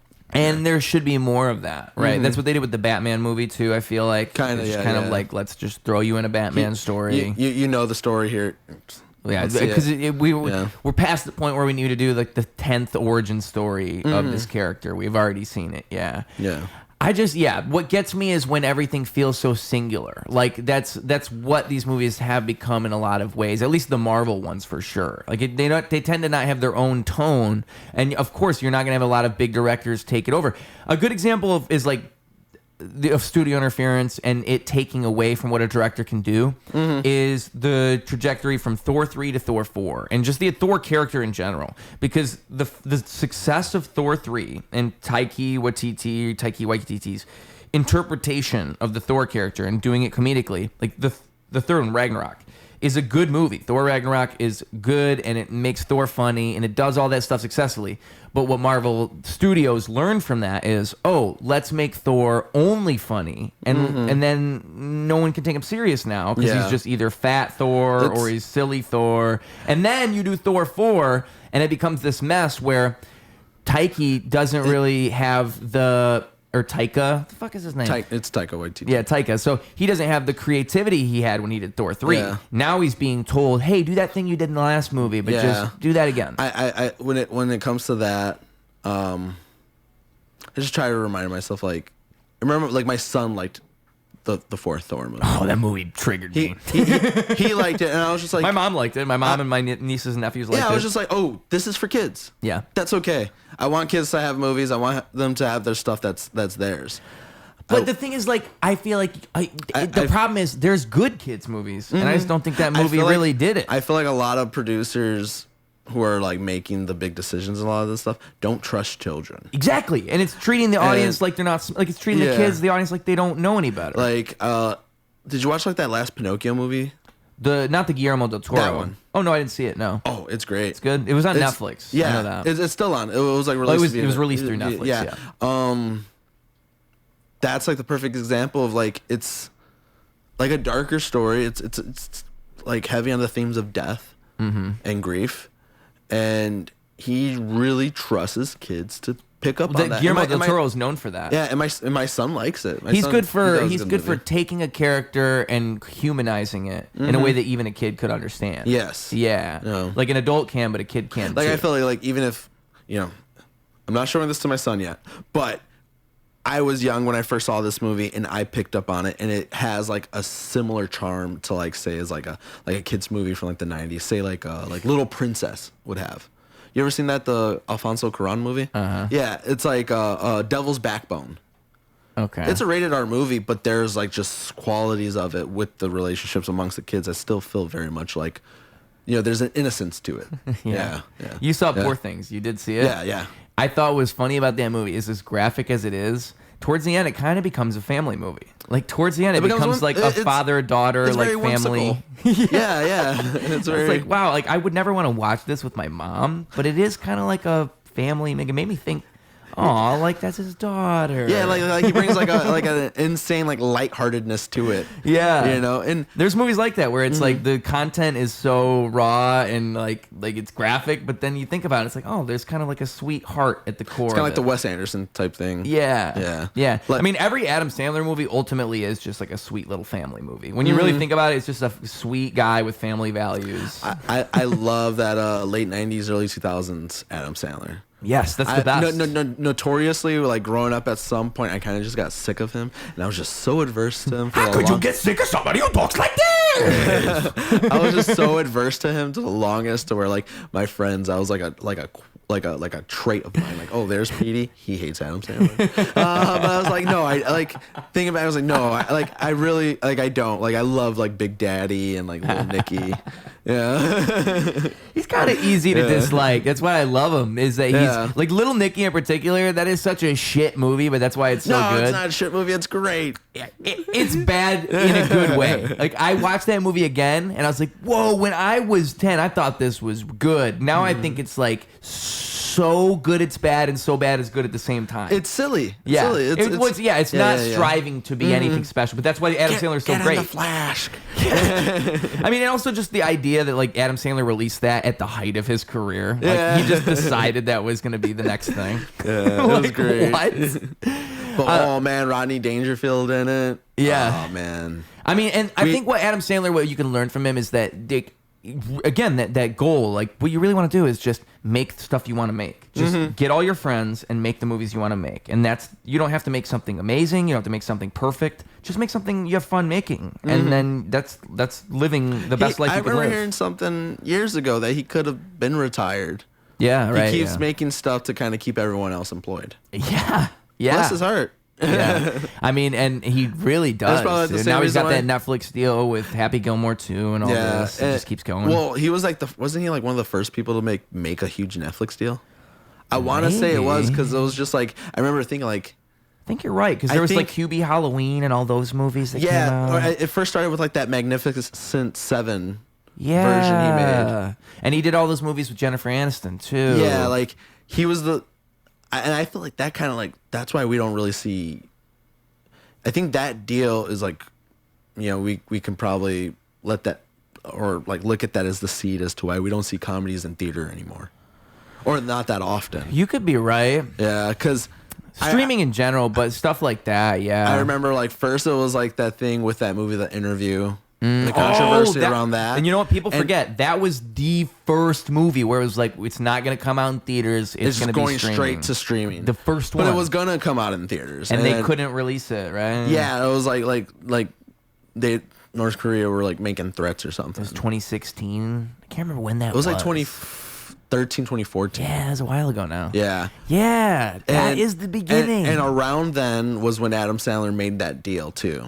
With Netflix. And that is right around. And you could pinpoint it because that's like right after Knocked Up, Pineapple Express. Like that's right after the heyday of late 2000 comedy. This is the end, and I think one of the last like big comedies were like, this is the end, and what's the 21 Jump Street movies? Yeah. And then after that, And I really, really think that comedy, like horror, is going through it. Horror is getting the revival it needs. Truly, horror movies are in such a good spot right now. I don't even think it's a revival. I feel like horror has always been able to sneak in and just It never died, have but I something think to talk about. funding, in terms of funding and what a general audience is going to talk about and go see, horror's in a really good spot. Like the Terrifier movies and all this. It's like it's hard to get an original idea off the ground for an action film or for a sci-fi film or for a comedy film. Like always, it's just so hard to get off the ground. But if you want to do an original horror,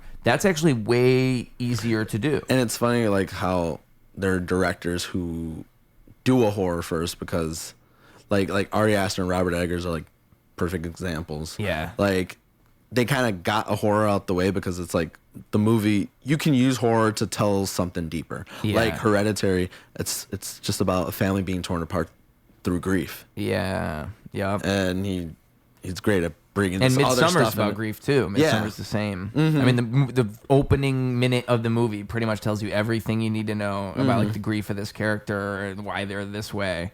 Like it just all of that. Like if you took out the first 2 minutes, you'd lose a lot of like why that character is the way that they are. Because ultimately, it's a movie about grief. Yeah. Yeah. And that's what a good horror movie is doing. Is a psychological thing more than anything. Yeah. Have you seen Beau is Afraid? No, but that movie's that too. Yeah. Yeah. Not about grief. It's like about like just a very toxic mother-son relationship. Like to the max. And it's very dreamscapey. Yeah. You know, like a lot of just crazy, bizarre things happen. Yeah, but it's cool. I've heard people like it a lot. You did see Eddington or no?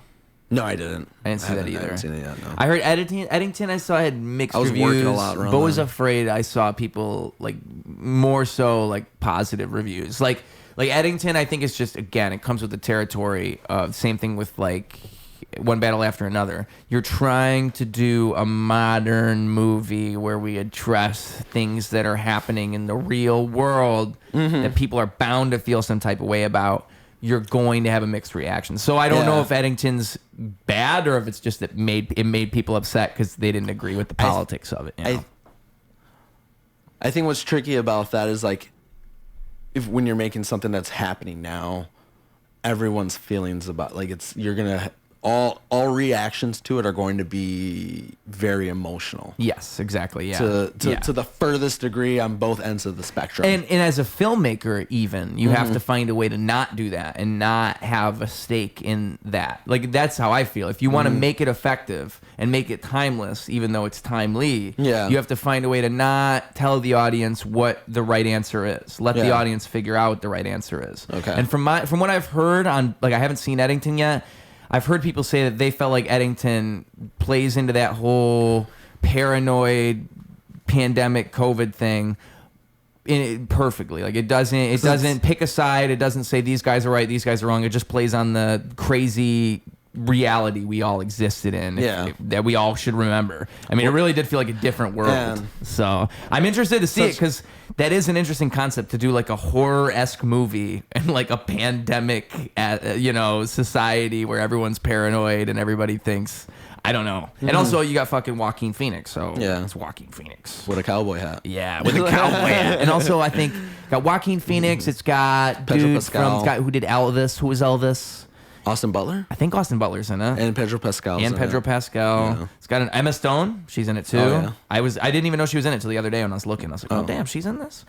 So it's got a kick-ass cast. I mean, Ari Aster, I don't think I've seen him do anything bad. I didn't see that last.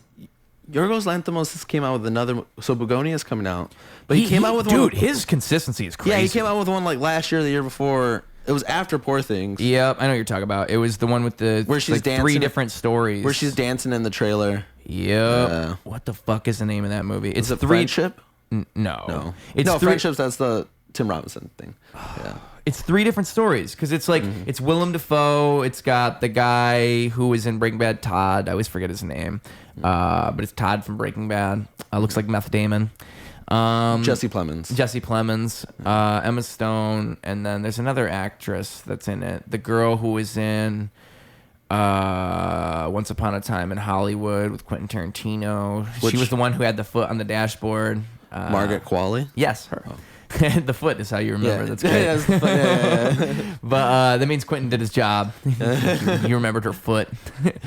Oh yeah, she was the one. She had dirty feet on the dash. Oh, that's right. I hated that. I remember I saw the movie in theaters and her foot was so big. I think I saw it in IMAX. That foot was large. That made me jump the same way when I saw Watchmen in theaters and Dr. Manhattan stood up for the first time. Dude, that scene is so great. Yeah, I was like, whoa. Whoa, they're going for it. They're doing it. They did not pull punches in this movie. Except for with the squid. Except for that. Yeah. Except for that. Yeah. But so they're all dude, the name of the movie is on like the tip of my tongue. It's so crazy. Happiness, types of happiness. It's like something of something. It's something of something. Oh, this is gonna bother me. I'll remember like by the end of this conversation. I just want to say that. Kinds of kindness. There it is. Go. I'm proud of myself. You see how I didn't even pick up my phone? Sometimes I'll remember things as I pick the phone up, like some type of Pavlov's. Like, never mind. Yeah, like the act of touching the phone. Or what I hate has been happening is like, I go to my phone for something and it's just like I end up opening eBay.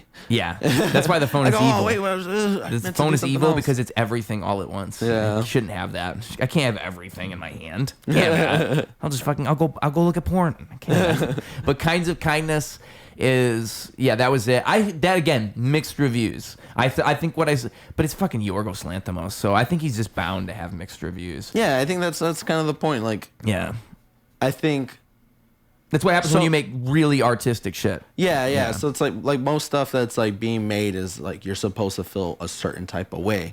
So I think my favorite of anything is something where everyone's getting something different from it. Yeah. And feeling different about it. You know, whether it's music, movies.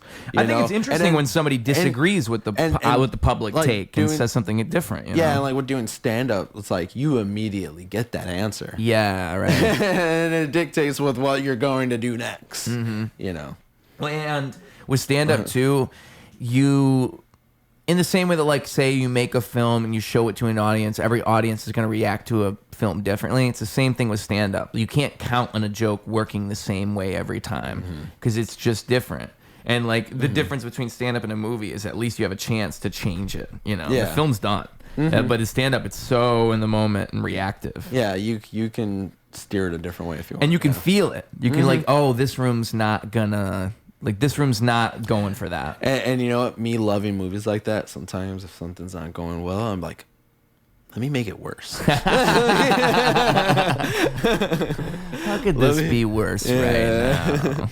And it's something I don't know, maybe I should snap out of it. You know, but some people are like that, like to a criminal extent, you know? Because, like, I think that's okay in the right, like, you have to have good taste is the problem. And like what I've observed is like people I will say I'll try to make it worse, but with heart. Yes, exactly. People like the problem I think I see mostly, like, I think the biggest problem in comedy is that you have people who want to push boundaries and be edgy and make people uncomfortable, but they don't know what makes that click. Like, they don't understand the jujitsu of that, and they end up just saying things to say. I think exactly. A lot of people just do it for the sake of doing it. Where there's just like, you're supposed to be funny, or there's got to be a real intent here. Like, the audience is smart, and so if you treat them like they're smart and you have true intention behind it, even if what you're doing is ultimately like offensive or crazy or I can't believe you said that. I get what the heart of what you're doing. Yeah. And that's where I am with you. But like if it's simply, I can't believe he went there. I can't believe he's trying to make us. What kills me is like it's the people that try to do that just go, we can't say anything no more. And that's the problem is that's how these people think. They really just they think like, they're the martyrs and they're you knew what you were doing. Yeah. You knew the risk. Yes. That they think that's what annoys me the most. Is like they act like it's the audience's fault, which is like a rule of comedy. Don't blame the audience. But they act like it's your fault for being so sensitive and not getting the nuance of their joke. It's like, no, you just didn't deliver it properly. I feel like they're not letting themselves feel that grief in private. Yeah. Like you said, people might turn right away to, it's the audience. Yeah. Okay. I think it's okay to be upset about something, but it's really up to you to learn from what you're upset about. Yes. And I think it's a lot of people that just don't want to learn. Right. That just don't want to ask, how can I do this better? Right. What should I do next? And I'm not over here acting like trying to say like I'm I don't know. I feel like I'm an okay comic at best. Yeah. But at the same time, I know I'm learning.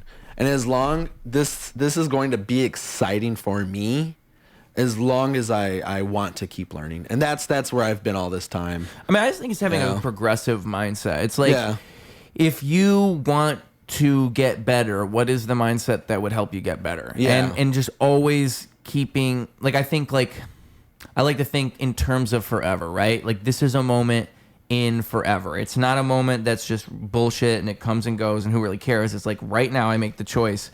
Is this constructive? Do I build from this? Does this mean something? Or is it just bullshit and I ignore it? Yeah. Because if it's bullshit and I ignore it, nothing ever changes. And so anytime that it doesn't go the way you thought it wasn't going to go, what just happened? Like, what really happened? Yeah. And then try to figure that out. It's like any joke that doesn't work. Well, what didn't work? Like, it's not the audience. It's not them. I do, like, I'll, like, allow myself, like, no more than like 5 minutes to be mad about whatever it is. Yeah. And they're like, sure, I'll give myself 5 minutes. Like, oh, it's this, it's that, it's this, and like maybe the blame thing. But then I'm like, you're being a bitch. Let me what? Okay, like shut that part off. You let him talk for a little bit. Okay, what do we really do now? I think the reason that I think that way is because I've seen people walk in circles enough times. Like, once you see people do that, where it's like they just always blame the same shit, they never change. It's just like it's so easy to see in someone else. It's harder to see in yourself. It's easy to see in someone else.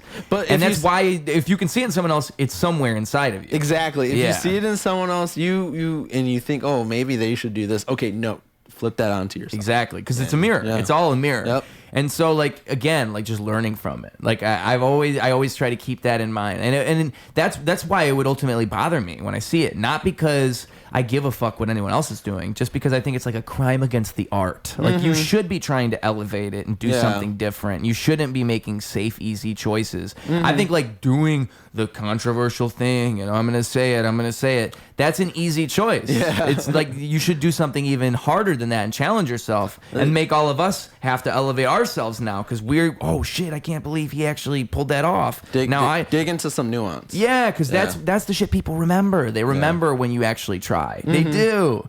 And that applies to everything. It's not just one art form, it's all of them. You know? And there's so much mediocrity. I mean, I really think 99% of everything is just going to be that. It's going to be mediocre. Like, 90% is going to be really mediocre. 99% is going to be like, there's a 9% that's strong, but it's not like anything like crazy. And then that 1% is like the stuff where you're like, wow, this is why I love comedy. This is why I love music. You don't see it all the time, but when you see it, it's like, oh, this is why I fell in love with this. And we're always chasing that.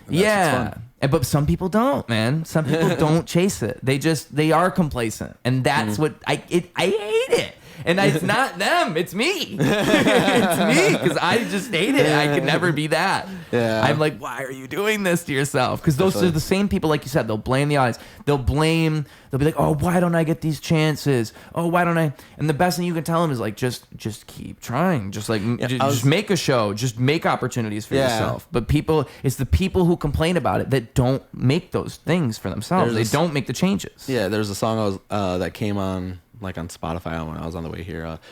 Just be thankful for what you got. Listen to the Christian rock station? No. It's that diamond in the back, sunroof top, digging in the scene with a gangster lean. Ooh, you gotta try. Oh shit! Break it down. But yeah, be thankful for what you got. We got to do that too. We have to, yeah. Because I think, like, ultimately, dude, it's so easy, especially being an entertainer. It's so easy to chase perfection and want greatness. And you should want that. But that's how you lose the present moment and how you lose what's beautiful about what you have. And it's so nice to just go to an open mic and hang out with your friends and crack a couple jokes. That's a good life to have. There's way worse lives to have, you know? It's not about, like, hitting the top and being the best comedian all the time. Sometimes it's about just having fun and just having a nice time. Sometimes, like, you always hear people like, oh, I don't like to do this or I don't like to do that. But it's just like, I try, if I'm if I'm leaving the house to like after my long day at work to go get up on stage at a mic or two, and I will make sure that like it's like it might seem like a waste of time to others, but it's like no, the value in it for me is like, oh, I've written this thing and I at least got to vocalize it on stage. Yeah. At least got to say it out loud. Yeah. There's value in every like aspect of this. Right. You know, like I it's just perspective and just what you're able to take from it yourself. You know, and yeah, because I feel the same, dude. When I write a song, I don't write it for someone else. yeah, it's for me. It has to be for you first. Yeah, yeah. You and it's like even if like one thing I try to knock out of my head is like, oh well, someone else find this funny. No, motherfucker, do you find it funny? Yeah, and All in right? that someone else will. If you if you know it's funny and you know. Yeah.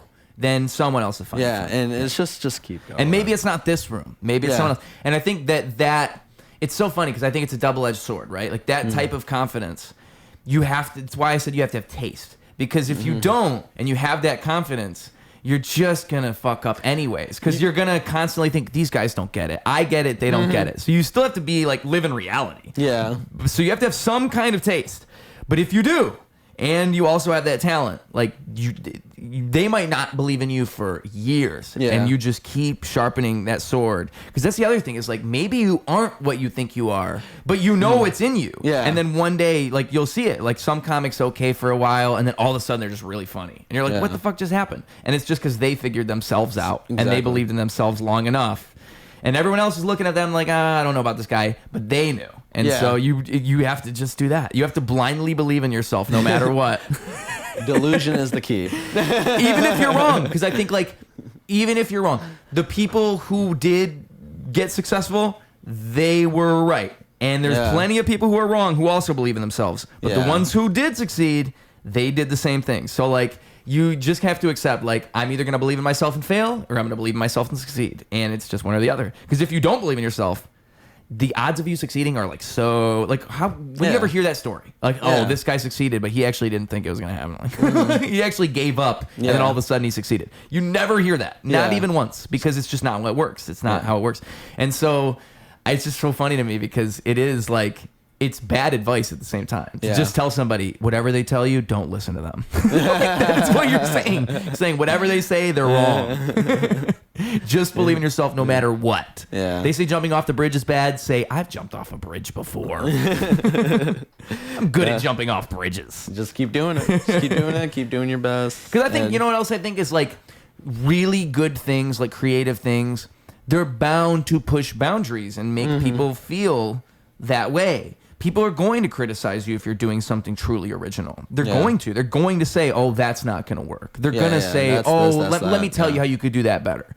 Everyone's going to have to say something because that's the thing that's really different, that's going to change music, that's going to change comedy. They're not going to know what it is at first. They're not going to believe in it at first. They're going to look at it like, I don't know. It's the Marty McFly, you might not like it, but your kids are going to love it. Yeah, it's the same because they don't know what they're looking at. And so that is another thing. It's like everyone's going to have an opinion, and that's why you can't listen to them because you know you have to have such a. That's why great directors are great directors in my mind, is because they just have such a solid vision that they're able to guide these fucking hordes of people into making a film that represents that vision. Because that's really what they're doing. They're like getting these people to create what's in their mind.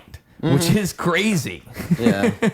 Like how the fact that a director even has a style is nuts, you know? Like imagine that. Like having this brainchild in your mind and then getting like 1,000 people to make it for you. That's what they're doing. I say cheers to that though. Cheers to that. So if this is us wrapping up, sure. Do you have like a final message for the people? Because one, this is what we do at the end of the show. We got a message for the children, the kids riding the school bus. They're listening. They know that we're wise men with wise knowledge, with smart stuff, with tails under our tuckus, all right? We know things, and we're willing to share them. And you're going to share a really smart piece of advice for them to use as soon as they get off this bus. The wheels of the bus go round and round. The bus stops. They get off the bus, and all of a sudden, they're living life, and they're using your advice. And the second thing you're going to do after you give that advice, you're going to give them the social media, where they can find you on social media, on Instagram, on social media, on YouTube, on Facebook, on Snapchat, on LinkedIn, wherever they can find you. You tell them where they can find you, because they've spent all this time with you. They might as well spend some more. Sir, the floor is yours. Well, I'll say the last 5-10 minutes of this conversation is definitely the gist of what I would like to give out. Do the shit. Look me up on Instagram at PDFeed5 or Just a Guy Productions, where I produce and host shows. Just a Guy Productions or Agapito Rodriguez on YouTube. Check out my stand-up. Come to a show, and don't drink Mountain Dew. At least conserve the Mountain Dew.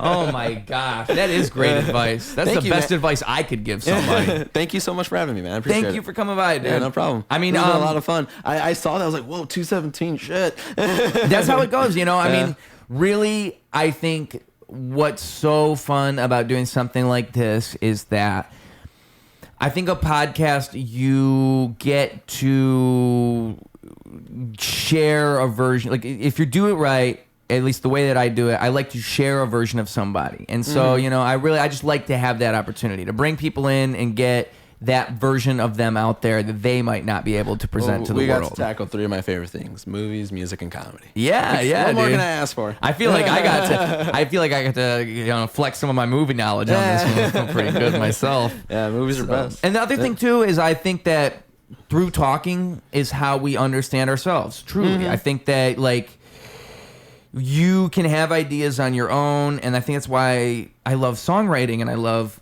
creating, is that you can have an idea and you can have it sit in your head, but it's putting the idea out there and testing it and feeling it and seeing it. And sometimes you're just talking and you just say something and you realize, oh, like that's how I feel about that. Yep. Oh, I didn't even remember that I remembered that till I said that just now. And I think that's what's so awesome. And that's why I love this in general. I just think everybody should talk to each other more often. I think collaboration is key. It's the center of everything. We're nothing without each other. And I'm happy to have you here, man. It's been awesome. Happy to have you, dude. It's been a lot of fun. Thanks. Thanks for watching. Kids, get off the school bus. Go do something great. We're all done here on...